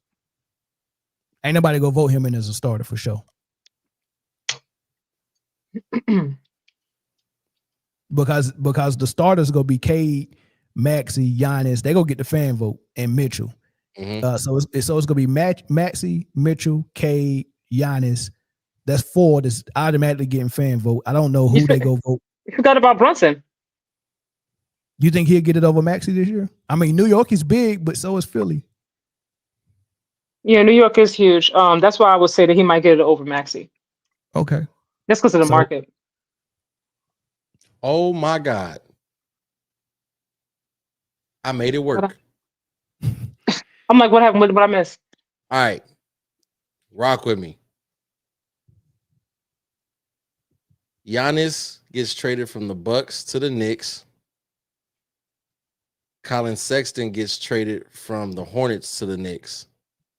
Karl Anthony Towns gets traded from the Knicks to the Hawks. LaMelo Ball goes to the Hawks. Cole Anthony goes to the Hawks. Trae Young and Jalen Johnson goes to the Bucks. Kristaps Porzingis and OG Anunoby go to the Hornets, and the trade is successful. Sheesh. I made it work. Hey, that's a lie. OKC gonna have a tough one tonight, boy. Because it looks like it. Yeah, I'm watching it. Nico was right. I can't believe Somebody I made that saying trade Jaylen work. Brown That's shooting 50% from the field, averaging 29, and his team is what are they at right now? Top 4, top 5 in the East. Let me pull up these standings. How he's playing now obviously is better than what it was in the beginning of the season. You know, it took some getting used to. You know, it took some They're adjusting. fifth. So for They're me, fifth in the East. that's what I'm going by. I'm going about the entirety of from the beginning up until now. Now, a few more games, I don't mind putting Jaylen Brown in because I love Jaylen Brown.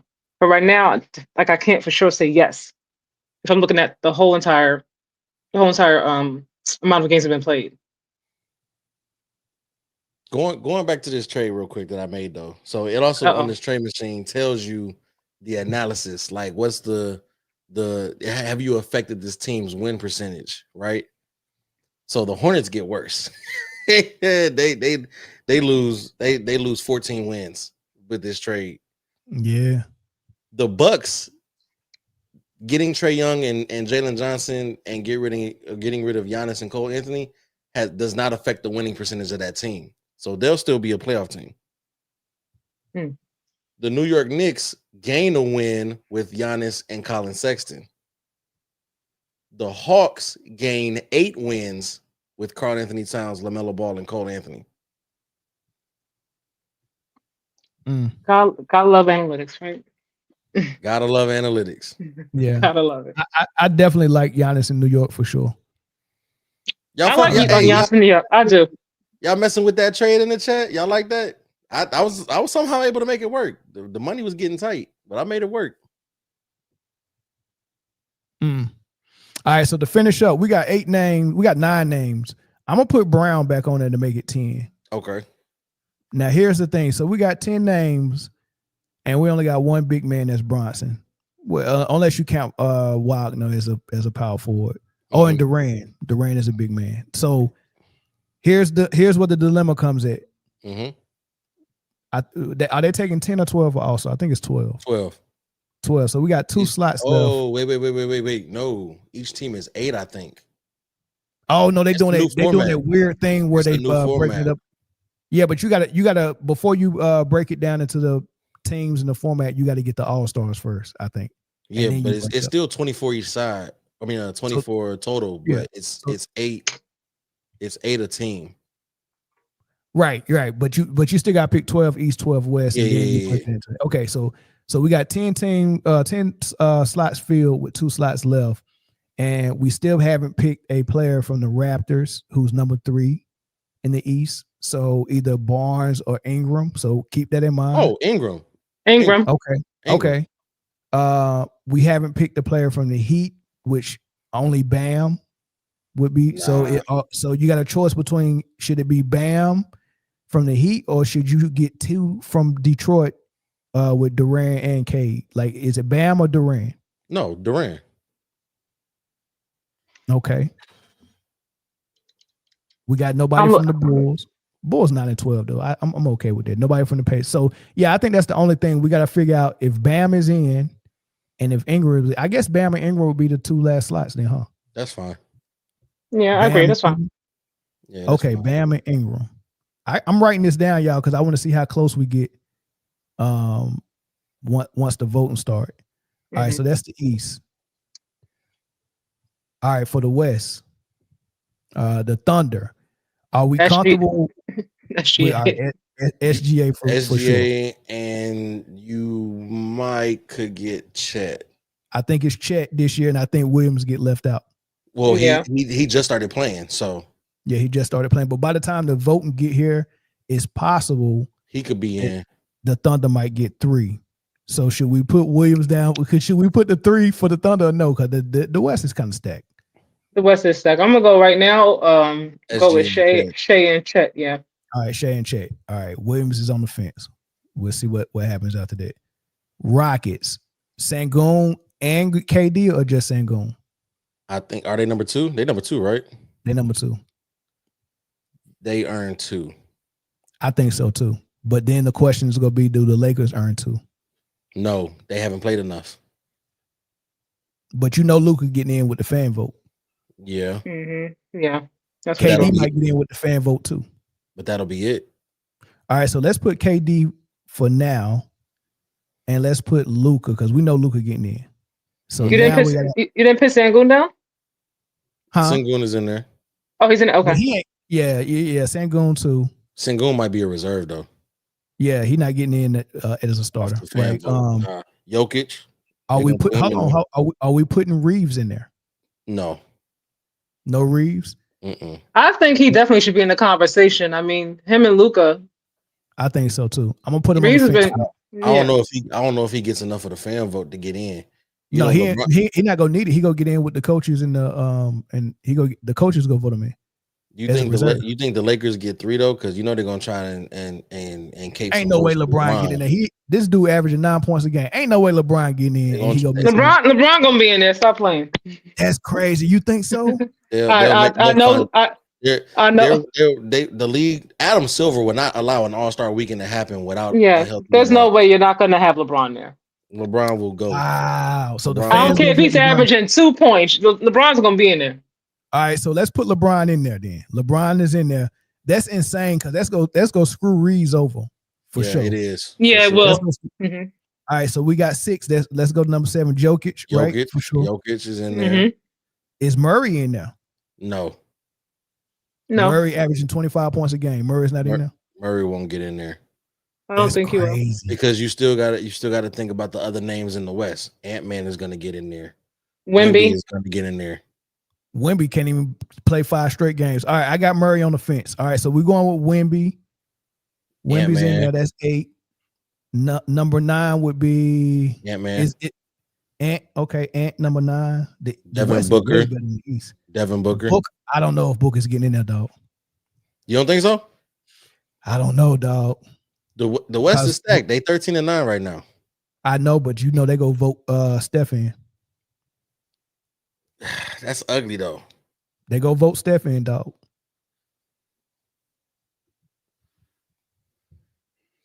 So let's put Steph. We know Steph go get voted in. We got Booker on the fence. All right, Booker's on the fence. So how many is that in and how many is that on the fence? That's 10 in and 1, 2, 3, 4 on the fence. And who's on the fence again? Jalen Williams, Devin Booker, Austin Reeves, and Jamal Murray. Murray and Austin Reeves won't go. Well, hold on. We still got to go to the Grizzlies. Nobody from the Grizzlies? No JJJ, no John Morant? Hell no. Okay. Blazers. What about Avia? No. Dude is averaging 27, 7, and 7, dog. In Portland. Yeah, but how you say his name? Avia. Yeah, something like that. Okay, so Avia on the fence. But I think he should be in there. We got 2 slots left. Hold on, let's keep going. So Avia. No Jazz. Then Laurie Marketing. No, Laurie Marketing killed him too. You got to put Laurie in there. What about Avia from Portland? Good one. It's real crazy in the West, ain't it? The level of play obviously deserves to be there, but I'm not sure, if you get enough fan votes. Maybe the coaches. Right, as a reserve. Yeah. So Marketing, Avia. As far as Dallas, we know Kyrie's not going to be able to get in there. AD. Cooper's definitely in there. Stop it. AD Mike can get in, dog. Cooper Flag won't be a first-year All-Star. No, I don't think so. I think so. It's possible, but this shit getting ugly down here in the bottom, though.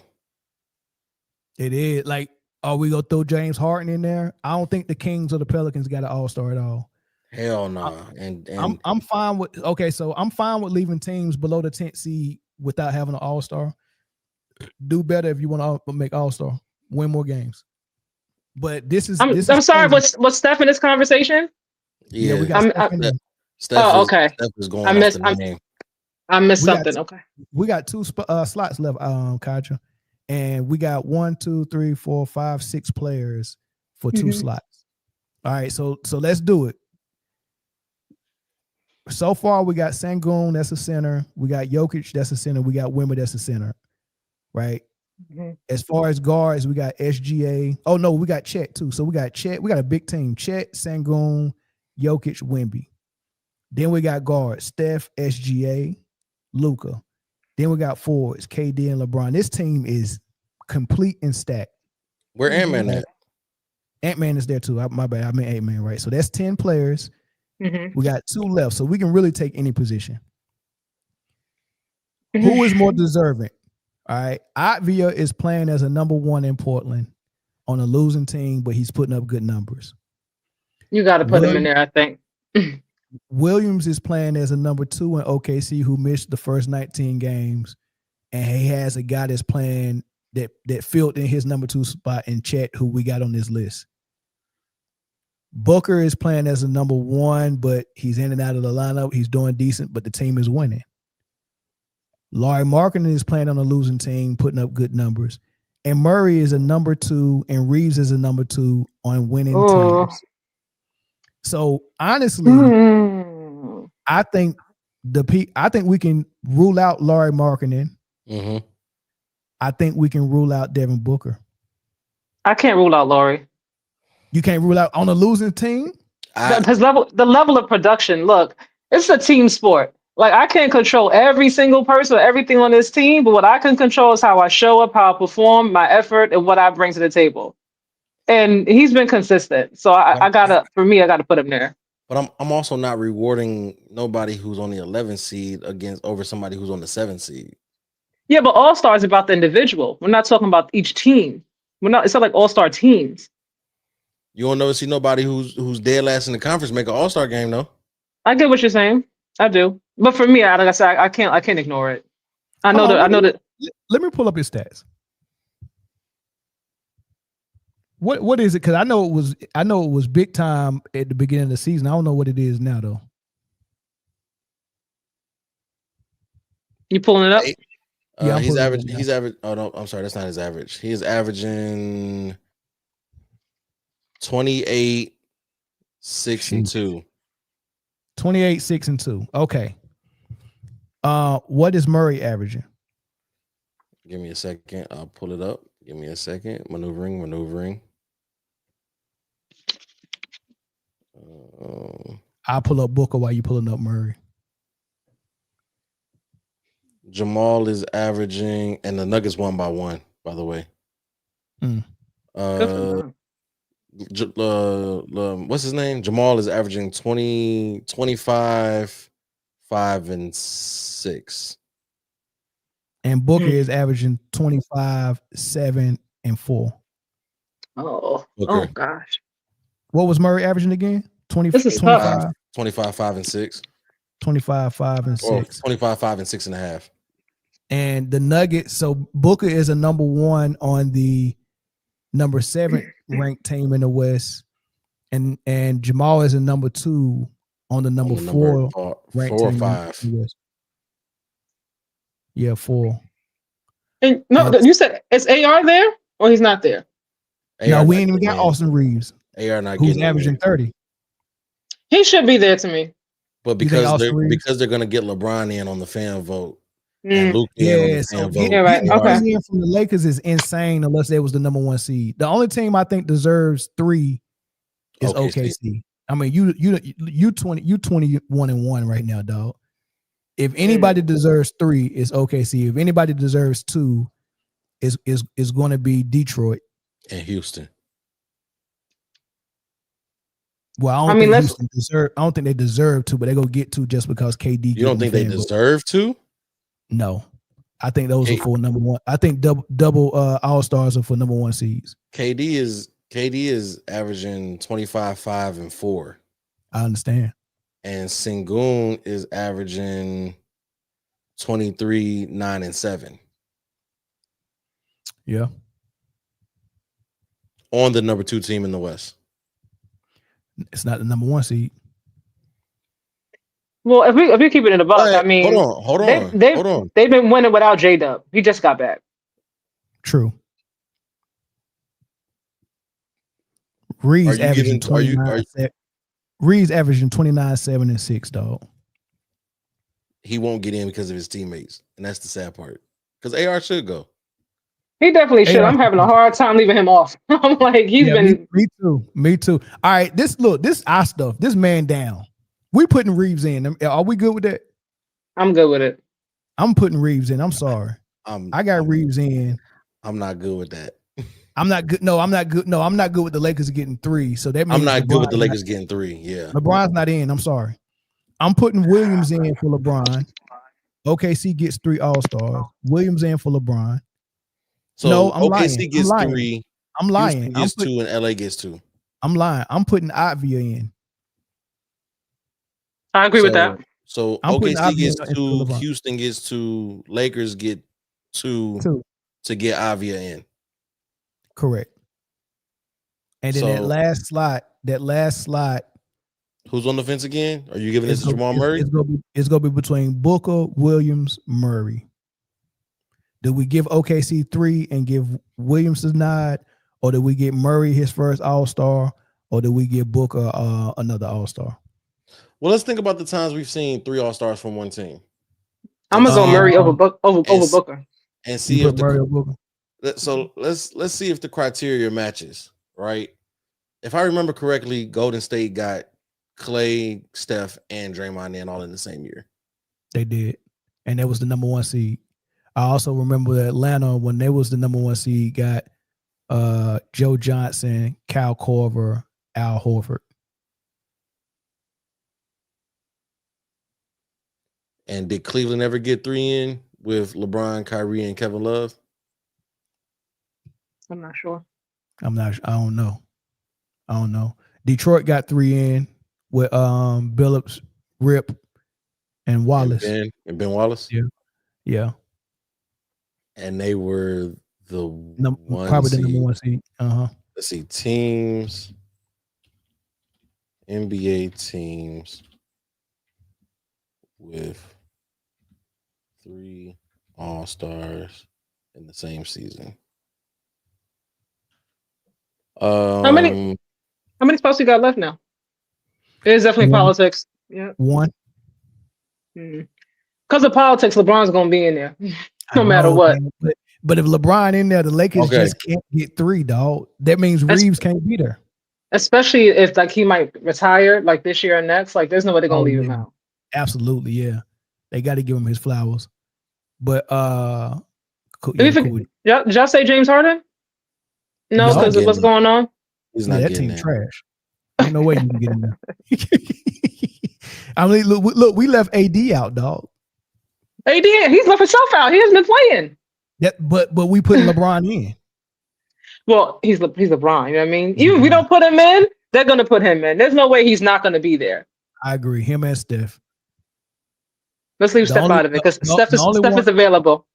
The only one out of the old guys that deserve an All-Star nod this year is KD. Steph and LeBron don't deserve one. Steph always deserves one. I understand, man.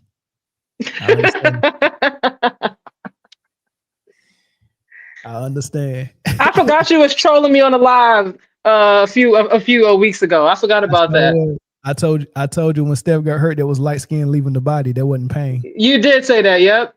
Pissed me off. Kaji, you should never let me piss you off. It's all fun and games for me. I was like, how dare them insult Steph? Play with Steph like that. I wish you would have heard me talk about Steph and the Warriors when I first started this podcast. Really?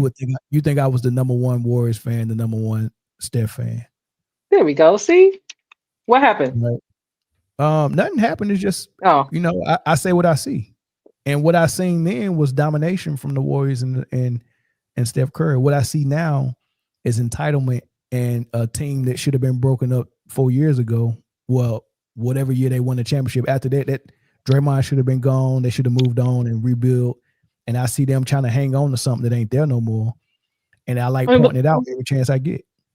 Well, they did move on. I mean, Jordan Poole left, not under the best circumstances. Wiggs is gone. This got rid of Looney. Only person that's really still there, consistent, has been Draymond and Steph, right? Everybody else is pretty much. And they were supposed to move on from Draymond because keeping Draymond keeps them playing a certain style of small ball that don't work no more. Because Draymond, they tried to get Laurie. I know they wanted Laurie, but they was like, no, we're not giving him up.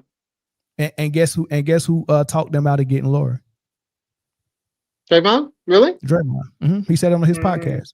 He said they came to him about that, and he advised them against it because Why? of Draymond said that because he didn't want to give up the future for a guy that's not go do what Steph was doing. Like this is not the guy you give up the future for. But what the truth really is he knows that any guy that's going to come in is going to make them move on from him. You know, he was just self-preservation. Exactly. And he think people can't see through that. Obviously the Warriors can't, but man, that dude is a grifter, man. They should have been moved on from Draymond. So I see that, I point it out, and I tell everybody the role that Steph plays in that scenario. Like, he's not innocent in it. And people think I hate Steph, and I'm like, man, if y'all only knew. If y'all only knew how I roll for them, it's just I say what I see, man. It's over. Yeah, I was so upset last night when they lost that game to the Sixers because they came all the way back. They did come back. They did good. All the way back. I'm like, how do you not secure the rebound? How do you let VJ come from out of nowhere and put it right back in? Oh, I was so livid. I was proud of the first game that Seth played in, and he came out there and dropped 17 and was hitting point. I was hyped for that game, man. Seth is my dog. Seth is my dog. So, you know what I mean? It is what it is. So we got to finish up with this last slot, dog. We got to agree on something. I really want Murray to get it, but this is the reason why Murray ain't never made the All-Star. Look at the point guards in the West. SGA. He's never made an All-Star ever? I didn't realize that. Dang. Nope. SGA, Luka, Steph. And I would hate for Reeves to have a decent year as a number 3 and get an All-Star nod before Murray ever gets one. Man. With 3 Lakers. That is insane. They cannot keep doing Murray like this. Man. Ain't that crazy? Like, Murray is legit. That is crazy. Yeah, it is crazy. I mean, he had 2 seasons where he missed from injury, so that messed up his All-Star joint. But the other times, you know, I think he'd be right there. But like he would have Dame in the West, Steph in the West, Luka in the West. And then when Dame started getting hurt, you still got Steph, Luka, and now you got SGA. Like, he just can't catch a break in the West. Yeah, the West is stacked. The West is and then Booker. That's another guard. Like, it's just too many guards. But if he really want to make All-Star, he got to leave Denver and do what Brunson did and get a squad as a number 1. Because Brunson was never gonna make All-Star beside Luka ever. Like, the offense just doesn't allow for people to make All-Stars other than Luka or Jokic. Like, you can't look how good Gordon be playing. Look how good MPJ is playing in Brooklyn. Like, you just cannot make and that's my problem with their offense, Kaja. Yes, Jokic numbers be monster, but when your numbers are like that, that means you're doing too much and your other teammates are doing too less. And that's not good balance. Right? So if you got 3 All-Star level players on your team that can't make All-Star, something is wrong. Like, he got 3 All-Star caliber players. Gordon, Murray, well, not no more. MPJ, when he was there, all 3 of them was All-Star level. Can't make All-Star. You think Wagner better than MPJ? You think Avia better than MPJ?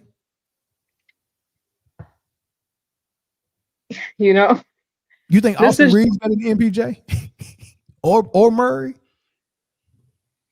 You think Siakam better than Aaron Gordon? Siakam made we forgot about Siakam. He made All-Star last year. I remember, but their record this year, I mean, it's just they're in shambles right now. Oh, it's in shambles. Was Tyrese Halliburton that important of a piece for them? Golly. Well, they lost Miles Turner too. Yeah, true. I think Tyrese was more important than people give him credit for. Hey, Detroit with the win. Let's go. I thought it was gonna lose that one. All right, y'all. I think I'm gonna Advio dropped 35, 9, and 7 in the loss. That dude be balling, dog. Before we go though, I've been over here trying to find. For some reason, it's a really hard stat to find, but I was able to find besides the Warriors, any other team in NBA history have 4 or more players selected as All-Stars in the same season. It's happened twice by the Warriors. KD was there. Yep. The 62 Boston Celtics did it with Russell, Cousy, Tom Heinsohn, and Sam Jones. The 75 Boston Celtics sent Havlicek, JoJo White, Paul Silas, and Dave Collins. The 83 Sixers sent Julius Erving, Maurice Cheeks, Moses Malone, and Andrew Toney. The 98 Lakers sent Kobe Bryant, Shaq, Nick Van Exel, and Eddie Jones. The 06 Pistons sent Chauncey Billups, Richard Hamilton, Ben Wallace, and Rasheed Wallace. The 2011 Boston Celtics sent Rondo, Pierce, Allen, and Garnett. And the 2015 Hawks sent Jeff Teague, Al Horford, Paul Millsap, and Kyle Korver. I remember that year. Yeah. It's another stat that's out there that's cool too. We looked up out there. Jamal Murray scored 50, and I was like, man, has any other team had 3 players score 50 in one season? Because Aaron Gordon scored 50 the first game, Jokic scored 50 like the second week, and this week Murray scored 50. And I think the only other team that done it was that team that had Jerry West, Elgin Baylor, and there was another guy. I can't remember who the other guy was. They all scored 50 in one season. I think it was them. I think it was the Lakers. But Kaja, what is? I got you. The 94-95 Sixers, Dana Barros and Willie Burton both had 50-point games. That's 2 guys. I'm talking about 3. They had 3 50-point scores in one season. Jokic, Jamal, Aaron Gordon.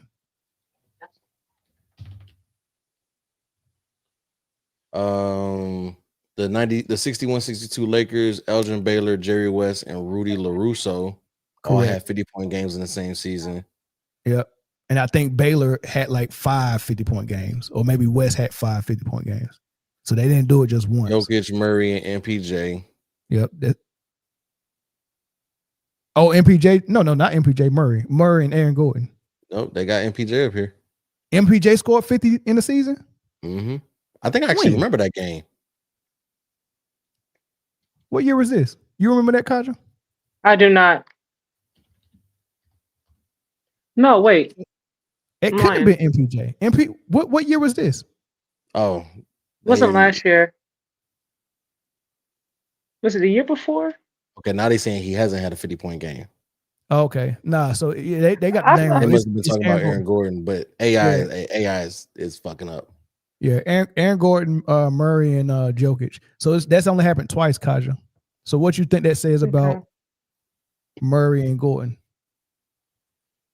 I understand what you're saying. I get your perspective. I get it. I'm about to win you over, Kaja. I'm gonna win you over. If you keep coming on this show, you're gonna be thinking about this. But no, honestly speaking, I don't think the Joker cares about everything running through him. Like when I look at him, honestly, and I hear him talk about basketball, I think he enjoys it because like he's naturally gifted. But I think he'd be okay back at home with his horses. Like I don't think like if they said, you know what, we're gonna go and run through Jamal, he's like, okay.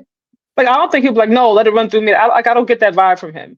I think that's more of like maybe a man like coaching, decision because he's so dominant, because like offensively, like like he's a monster. But I don't think he would care if they switch it up. Jokic got Mike Malone fired. You don't think he can go to the ownership and be like, I want the offense to be a certain way? Like he enjoys those assist numbers and all the attention he getting, the MVPs and stuff. The reason why I know is because when he didn't win MVP against Embiid, he came back the next year because he almost averaged a triple-double that year that Embiid won. Mm-hmm. He didn't average a triple-double. He almost. Mm-hmm. He came back. That was the first. The season after that was the first season I seen him take less shots. Mm-hmm. So he was actually wanting to pass more to average a triple-double. That's how I knew he one of those MVPs. Gotcha. Right. So he adjusted a certain thing. Another thing he did, that game where he had 55 points, because he was averaging like 25, 12 rebounds and 12 assists at some like early this season. And then when he had that 50-point game, he only had 6 assists that game. And it brought his assists from 12 to 10. Mm-hmm. And then the next game after that, he didn't have a lot of assists. He had like maybe 7. And then after that, next thing you know, he stopped shooting again. That's when he had those games where he had 10 shots and then 7 shots, but he was passing more. Mm-hmm. Almost like he want to keep his assist numbers above 10 because last year he averaged 10 assists. I think this year he want to average 11 or 12. Like he always want to do a little bit better than what he did, so they be like, it's not the same thing as last year. Like he wants those MVPs for sure. Another thing is Michael Porter Jr. on the podcast last week was like, man. Oh God, what did he say? I missed that. What did he say? He was describing on what it's like seeing him work off the court and stuff like that. He was like, nobody works harder than Jokic. After the game, he's in the weight room lifting. Mm-hmm. Like he puts up shot. He was like, his demeanor makes people think he don't care about basketball, but you cannot get that good and that consistent without having the same type of drive that the greats had. He said he said that Jokic cares, but his the answer that he gave after he won the championship about going home to his horses, everybody has taken it and run with it to make it seem like he just show up and just throw his jersey on and just play, and he don't be practicing and working out as much as Kobe or Mike or something like that. So Jokic is a maniac for basketball. It's just he got a personality and a demeanor that he wants the audience to have, and that might be a defense mechanism for him. But maybe it's a demeanor then. Yeah. I don't feel like he doesn't care at all. I just feel like he cares more about his horses, and maybe that's just the way. Like I said, I don't know him personally like MPJ does, but that's just the way he comes off. Houston also got the win over Phoenix tonight too. Yeah, I expected that. Man Thompson was the leading scorer with 31 points. Houston looking good, though. I like that young man. I like him a lot. I do too, man. I really do. All right, man. We about to end it, y'all. But I got to know what we doing as a crew, as man down, man. The last slot, Murray, Avia. No, we already got Avia in. Murray or Williams. Where we going? Murray. We're going Murray. Okay. Williams hasn't played, and the team was dominant without him. Like it's not like they missed the step. Yeah, I'd have to give it to Murray right now. In what world do you think that by the time we get to the voting phase, that Williams has been playing so good that Williams get in and Chet is out?